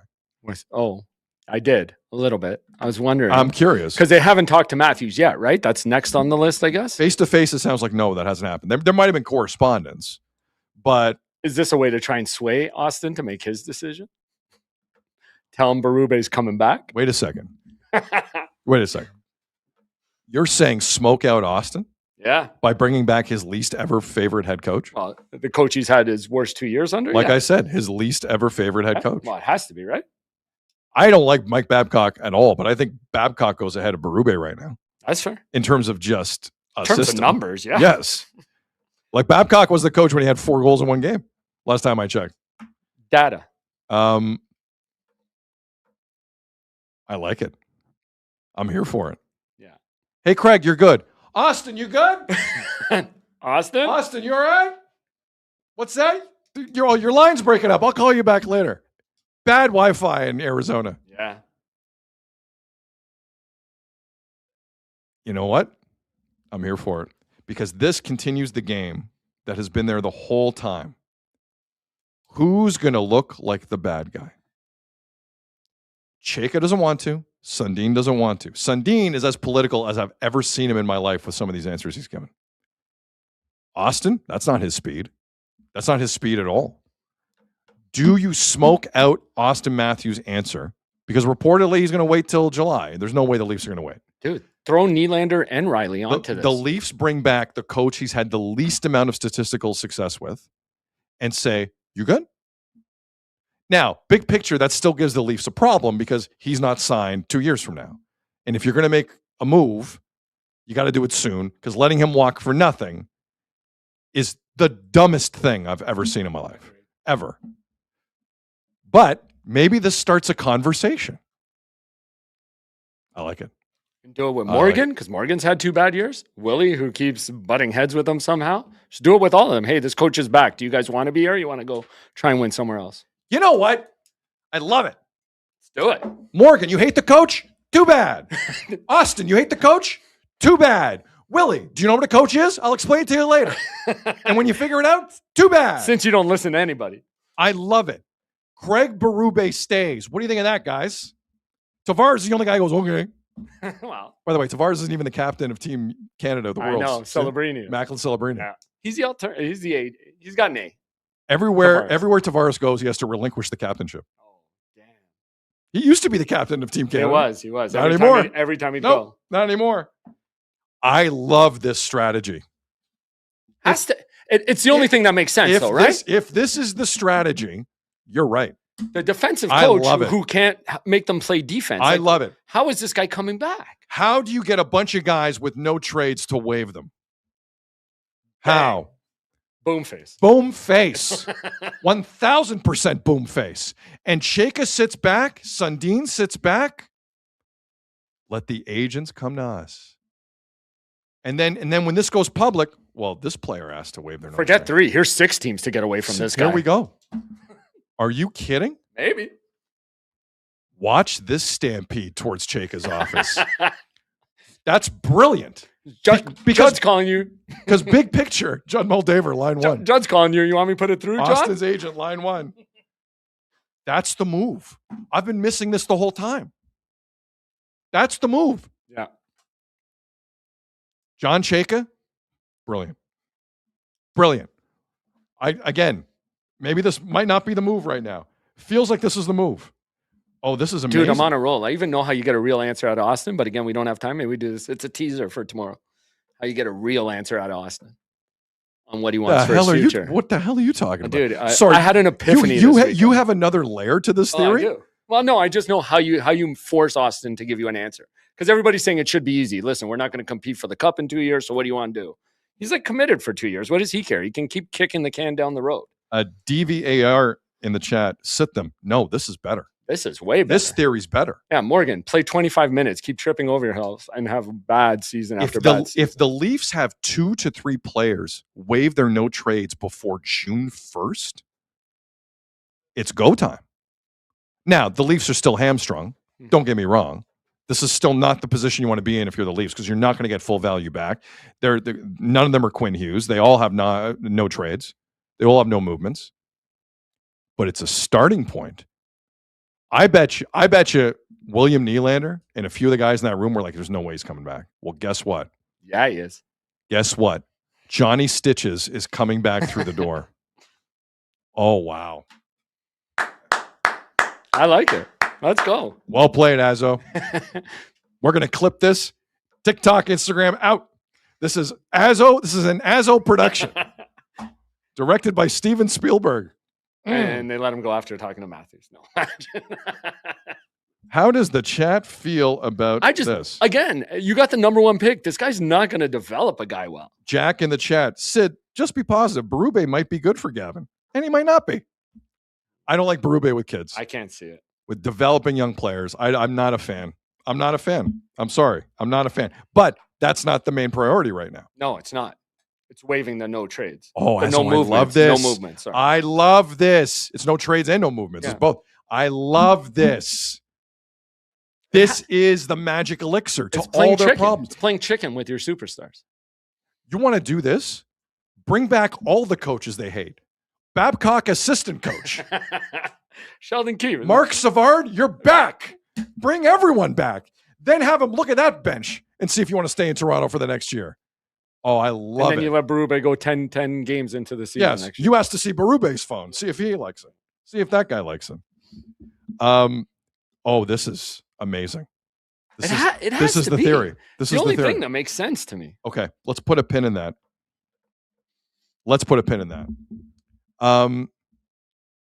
So I don't know if anyone's noticed, but Mitch Marner is now the best playoff performer in the history of time. It's on a roll. And Mitch Marner, after a series in 2 games, right now leads the postseason in scoring. Got a hat trick Friday in Anaheim. I don't want to besmirch the hat trick. Go look at the goals. Kind of hilarious. Yes. Kind of hilarious how they played out. But yep, you got a hat trick. Nope, no problems there. No problems there. I have to be honest with you. I've come in contact with a lot of Leaf fans over the last week and a bit. I'm sure Azzo has spoken to people too. Oh, yeah. And I find Mitch Marner's not top of mind with Leaf fans right now. I don't know if you've noticed, there's other stuff going on. Like there are other things for Leaf fans to stress about. And at some level to celebrate, like the first overall pick. But, you're talking about the head coach. You're talking about the future of Matthews. You're talking about this and that. There are things to discuss that are important. Far more important than a guy who left. Mitch Marner left. Technically sign and trade. We all know he left. So maybe it's me, and I know social media is always different, but I'm not running into angry Marner people in Toronto, and I'm not getting a ton of texts about Marner. I'm not. What I am noticing is a lot of outside noise into Toronto about the guy who was in Toronto is no longer in Toronto. What I'm noticing are a lot of people going, you know what? They're still talking about Mitch in Toronto, says someone who's not in Toronto talking about Mitch. Like he's being injected into the market every time. Every time. Case in point, John Tortorella. John Tortorella knows nothing about playoff hockey in this city. Can't spell Toronto in the spring. Doesn't know. Doesn't know the situation, doesn't know what went on here. But John Tortorella, who doesn't have a contract past the end of whatever series Vegas goes to as head coach, spoke Saturday about Mitch Marner. This was coming off the hat trick on Friday. And boy, for someone who doesn't know Toronto at all and has never been here for any of the hard times, he had a lot of opinions about Toronto and Marner. You guys don't see the stuff he does. People here, people in Toronto, all the people that talk about this guy, they don't see any of the things that he brings to a game, even if he doesn't score a goal. I've known that coaching against him. So that narrative is a bunch of bullshit. And like I said last night, Mitch doesn't care. Mitch is a pro. He's a terrific player, one of the top players in this league, and he plays for us. Oh, I've seen Mitch not care. Yeah. Oh, I've seen Mitch not care. How many Game 7s have we seen? I know what Mitch is about. I know what Mitch is about. I know I was trumpeting it earlier this year. That guy wouldn't last a week in the city. Tortorella. Barely lasted a week at TSN. Last a week here. I know what Mitch is about. I know what Mitch is about. Dry hair in Game 7. So that's what I know he's about. His last Game 7 for this team. Again, Azzo and I, we did not bring this up last week at all. It's other people injecting this into the market. Doesn't end there. Did you catch the second period of the game last night? The Ducks won. The Ducks tied the series up, by the way. That series is a coin flip right now. Coin flip. And no Mark Stone for Vegas makes it tough. Marner's good. He's not that good. Mark Stone's an important player for them. But during the broadcast, Steve Levy was on the call for ESPN. Kevin Weeks was doing analysis. I know Kevin Weeks. I know Kevin Weeks watches hockey. I know Kevin Weeks is very familiar with Leaf hockey. Steve Levy, I'm told, knows hockey, but I'm not sure. The one thing about ESPN hockey that you can never be sure of is how much hockey they're actually watching, is what I've noticed. So I'm told Steve Levy watches hockey? Sure. So they come out of commercial break last night, and they have a statistical board on Mitch Marner. So a Mitch Marner discussion starts. And once again, outside forces are injecting Mitch Marner into a market that has 40 to 50 to 60% moved on, from what I could tell. So this was the conversation, and I had to go back and double check because AI is getting really tricky lately. But this conversation took place between Kevin Weeks and Steve Levy on ESPN last night. Mitch Marner used to play for the Toronto Maple Leafs. I got a lot of people back in my hometown texting me saying, hey, I can hear you guys on the broadcast saying, well, hey, Guess what? As I mentioned, they're watching. You're watching on Crete. You're watching somewhere else up in the GTA, and Mitch Marner's playing Toronto native, and he's been great for the Vegas Golden Let me Knights. ask you, when does that go away? Does that go away next year, 2 years? Does it ever go away? I think it only goes away if and when the Leafs make the playoffs again and actually have a run themselves and get Not past just the make second the round. playoffs, right? Yes. When they get somebody who can score in the postseason like Mitch Marner can. Oh, okay. Okay. Hold on.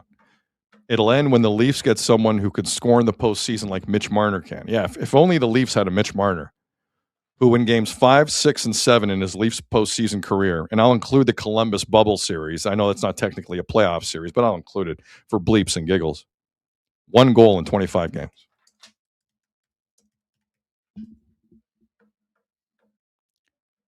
Hey, Steve Levy, hockey guy. He had 1 goal in 25 games in this market. Yeah, if only the Leafs could have had a Mitch Marner who's cutting a Pantene Pro V commercial in Game 7 against Florida with that lid. Here's what I'm tired of. Any Leaf fan who's still feeling a certain way. By the way, that conversation also on ESPN, no mention of the hometown kid just leaving for nothing. God bless Nick Waugh. Essentially, he left for nothing. So if fans want to feel a little sore, they can feel sore. But let's not rewrite the history of Mitch Marner in the most important games this organization's had in 10 years. Do not allow people who haven't been paying that close attention to pick one game from a Friday night against Dostal. By the way, Edmonton, how the hell did you not beat this Ducks team? Even with their stars at 50%. That's pathetic. That's pathetic. Do not gaslight Toronto hockey fans. They know more than you. They watch more than you. They're more aware than you are. End of story. In this market, they know. There are people on their couch that watch more hockey than Steve Levy in this market. Weeks knows what he's talking about. I'll let that pass. Levy has no idea. I don't think Levy's seen a Leaf game in 10 years. So everyone, enough with the gaslighting. You're not that clever about it. And I wish Mitch the best. I do. I hope he continues to have success, considering he's taking on 2 teams right now in the first 2 rounds who would not have made the Eastern Conference playoffs this year. By 6 or 7 points they would have missed, by the way. Utah and the Ducks. Go look it up. But whatever. Let's not let the facts get in the way of a narrative. Mitch Marner was a failure in this city, and he's feasting on garbage teams right now. And I know I'm taking a shot at Edmonton too, and I mean to. But let's not rewrite the history of Mitch Marner in this city. Leaf fans, hockey fans, I do think you have to push back on that. And I know there's 8 people watching the broadcast on ESPN. I get it. It's not that important. Mitch Marner in 25 games, 5, 6s, and 7s in this city with the Leafs did nothing. Nothing. So you're right to remember how that went with Marner in terms of his execution in those moments. If the Leafs had the Vegas Marner, everything's fine. I just wanted to say that. The gaslighting I'm tired of. Yeah. Tired of. And look, I know Austin has a similar rep. A lot of them do. It's not my fault. It's not your fault. That's the way the game's played out. It is what it is. But let's not lie about things. I don't like lying. Lying bothers me. Huge liar faces. Don't like them. Your take as before. 6 goals in 10 games for Vegas, whereas he had 13 goals in 70 playoff games for the Leafs. It was a stretch. It was definitely a stretch with the Leafs where there wasn't much going on. But earlier in the series, though, it's not like he was like that. Like there were moments where 1, 2, 3, 4, where Mitch Marner was very good for the Toronto. He's also on the second line here, like where he was playing top line with Toronto. Right. Well, listen, without Mark Stone, he's going to have to keep that up. Yeah. And he played well again last night. But like the Ducks have this weird thing where they have a good coach on the bench. Right. Sure. Not like Tortorella's a bad coach. I think Tortorella obviously is on the backside of his career. Mm-hmm. I think we can safely say it. Yeah.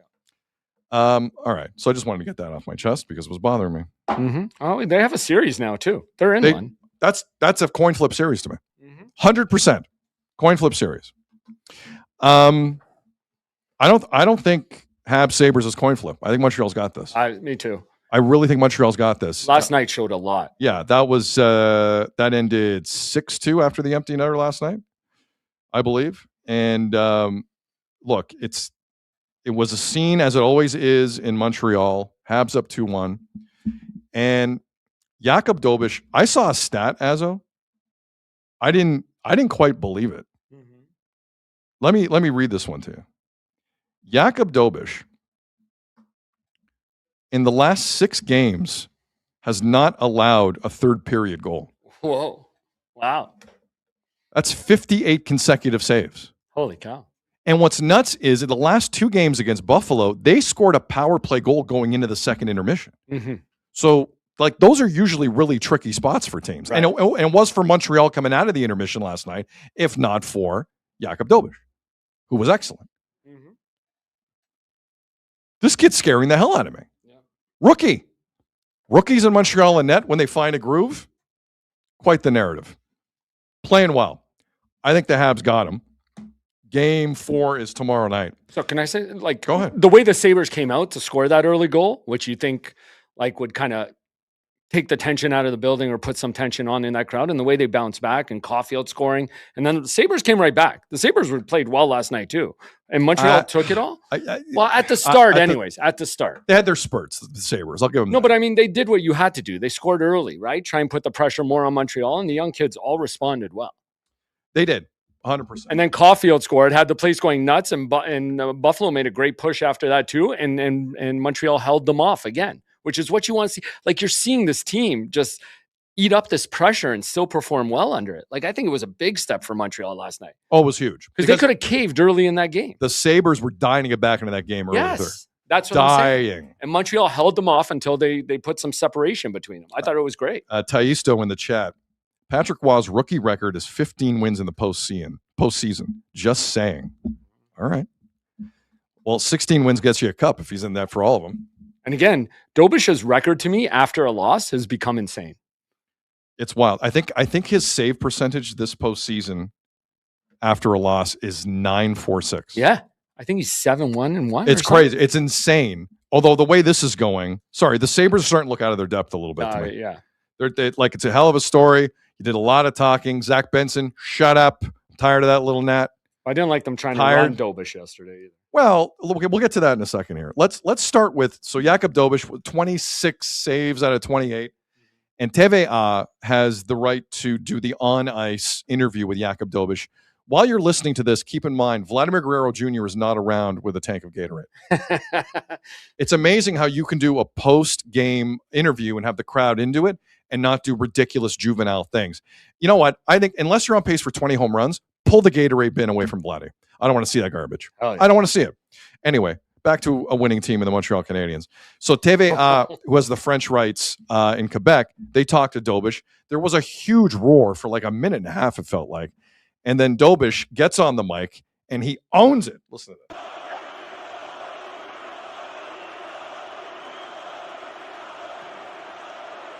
What can you tell this crowd?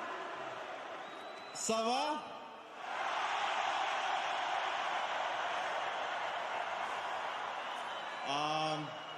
Merci beaucoup. Thank you guys. Thank you guys so much. Obviously, you guys don't want me to talk, so just be ready for the next game. We'll come hard. And you guys give it your all. We'll give it our all. We'll put our heart into it, and we'll see you guys next game. Thank you. Merci. Merci. Joshua in the chat. Ça va? Ça va? Oui? Ça va. Is it what's the return on that? Is it do you say ça va back? I believe so. Yeah, that's like ça va bien. Well, ça va. That's short for ça va. Yeah, it's short. You know what? I'm going to stop speaking French right now. It's going to get me in trouble. I don't want to disrespect Sick Media and the good folks at Sick Media. That was funny. That was great. That was good. And he has this personality where he looks like he can carry it. Because there were parts of this season where he looked like he was in a different mental space. And there were people in Montreal a little worried about Jakub Dobeš. But so they get to the dressing room, and I know there was a lot of a play about the clip where he goes, "I'm just a goofy goalie." I got that. You got that too? Yeah, let's hear that. Let's go. I'm not a hero. I'm just me. I'm just a goofy goalie who tries to stop pucks. And trust me, I don't call myself a hero. I will go home, eat, watch Game of Thrones, and go to bed. I don't think that's anything heroic from there. And when it's time to do my job, I will do anything to win and make this franchise happy, make these fans happy, and hopefully we'll win on Tuesday. That's it. Yelm Jordan in the chat. Didn't you fill out the census, Sid? I actually did last night. Oh, did you? Yeah. And I was honest. I said, I cannot speak French. I'm not very good at it. So I did. It's illegal to not fill out the census. Fill out the census, by the way. So that was fun, Dobish.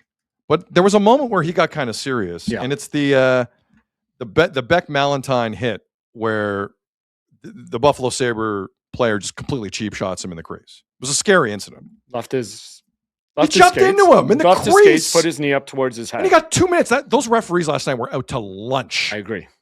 Backlash had better refereeing than that hockey game last night. That's what pissed me off. And so Dobish kind of left it, like obviously the scrum was severe, and Dobish got up and left the scrum. He went for a skate.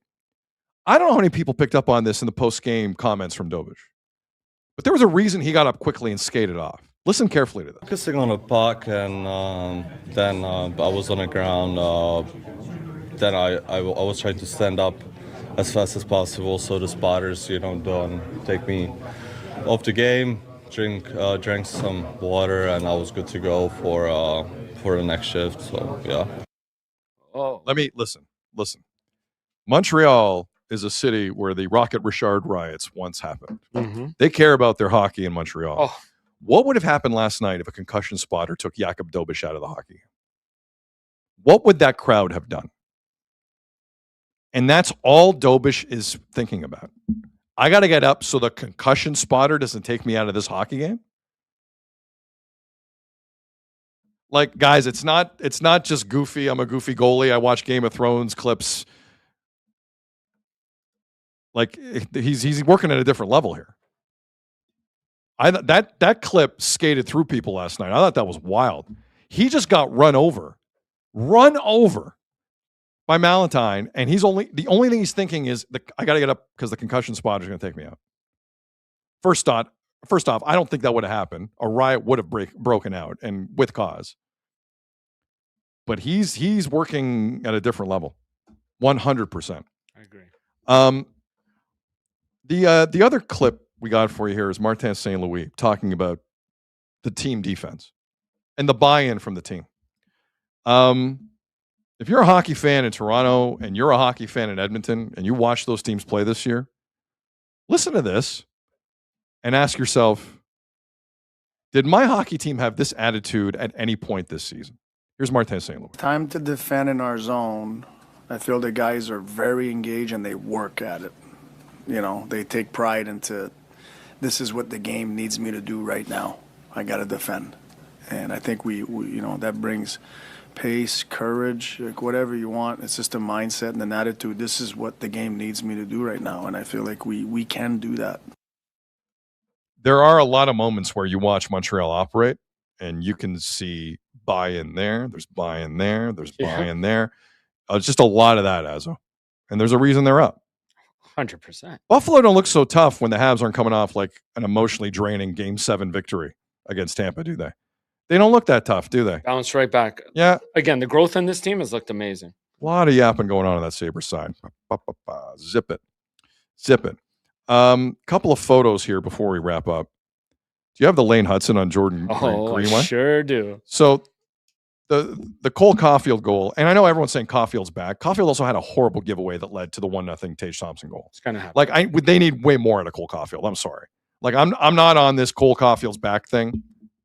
He didn't have a completely positive experience last night. It's crazy they've been winning without him being his top self. Exactly. But this Lane Hudson move on Greenway was just like a baby like a baby deer who's just been born. Like he's just, like Greenway's out to lunch. Like he's crossed up in every way possible. Hudson completely buried him to set up Caulfield, and it was just tasty to watch. I'm so glad you pulled Absolutely this, because after listening to all that last week about Bouchard getting screwed in the North, no, this kid got screwed in the North last week. It's tough. It's tough to say screwed. Well, snubbed. I thought he should have been in the top 3. Maybe there was a snub. Dude, he's really good. But over Bouchard, everyone was talking about how much Bouchard got. Bouchard should not have been up for that award. This kid, to me, was the biggest snub. If there was another guy who should have been in the conversation of the North, it was Hudson. Give me a break. You know what? Let's leave off with the last photo I gave you, because Renaud Lavoie in Quebec recently suffered a stroke.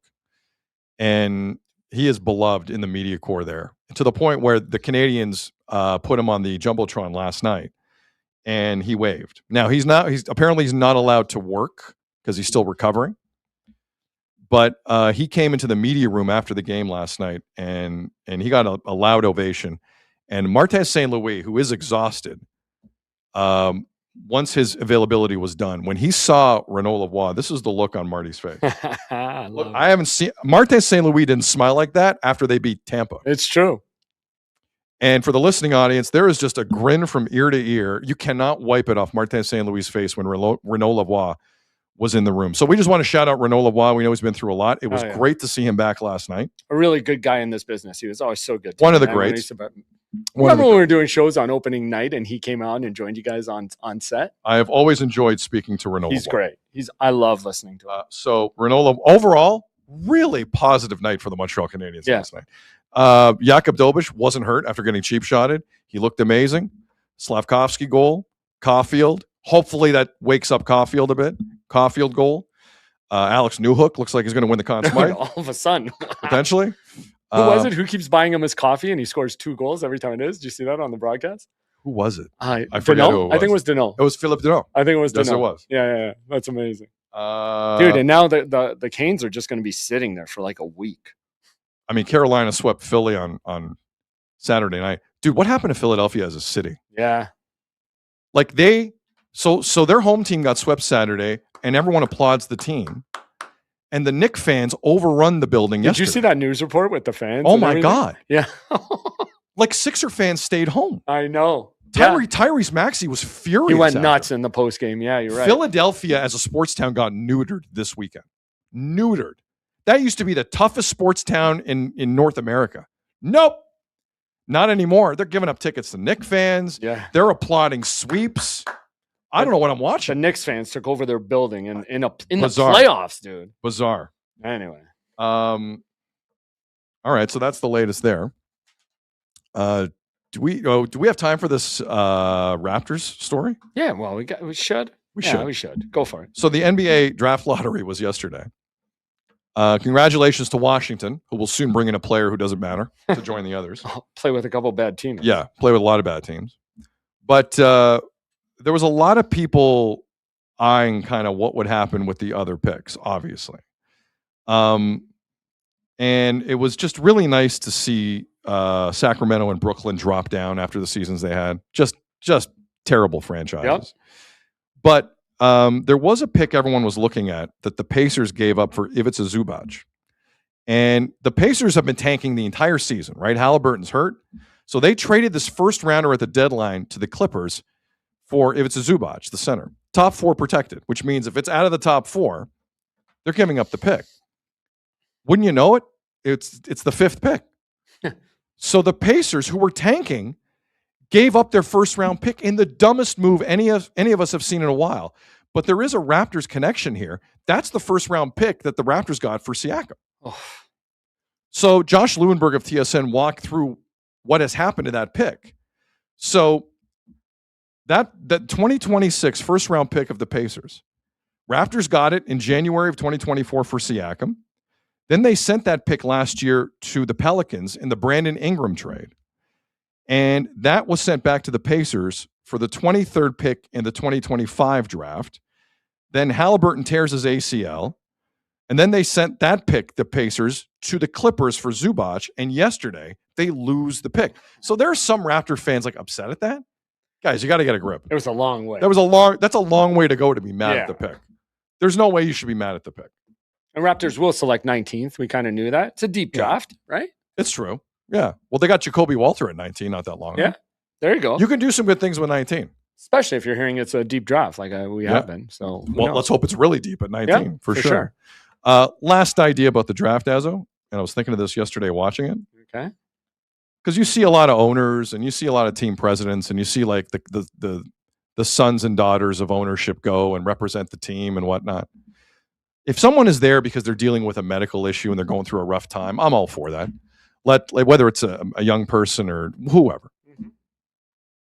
But let's say it's not that situation.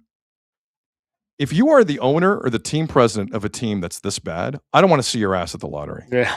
I want to see a season ticket holder from the upper deck who paid to watch your dumbass team. That would be great.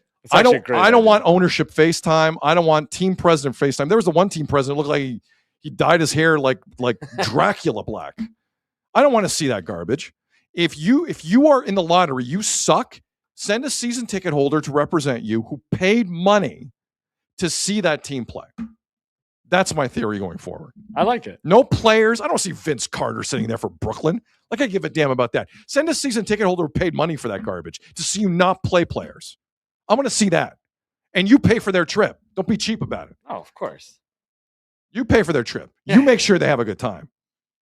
Wherever that was in Chicago. Anyway, that pissed me off yesterday. Oh, here's the president of a team that's lousy getting airtime on ESPN. Who made it Get seem the hell suck. out of here. Yeah. Get the hell out of here, man. I like that. It should come with the Stupid. season tickets. That's true. Unbelievable. You go into a draw and you get a pick. That would be awesome. I like that. All right. I think we hit everything we wanted to hit on. I do. Yeah. Any last thoughts, Azo, before we leave? No, that's it. You're good? I'm good for today. All Got right. some stuff on the burner for tomorrow. We'll see. Well, you're cooking up some stuff. Yeah, I am. Trust me. You're, I got it all figured You're out. for the emerald. You're emerald. We're getting all these things decided tomorrow. Watch. All right. Sounds good. Our apologies. We wanted to get to Anthony Santander news, but we ran out of time. On behalf of Jeff Azzopardi and everyone here at Sick Media, my name is Sid. You've been watching and listening to the Sid Seixeiro Show powered by Sick Media. Enjoy the rest of your day. Let's see what tomorrow brings. Take care. We'll talk soon. And that's a wrap. Hope you don't miss us too much until next time. Follow the Sid Seixeiro Show on YouTube, X, Instagram, Facebook, and wherever you get your podcasts.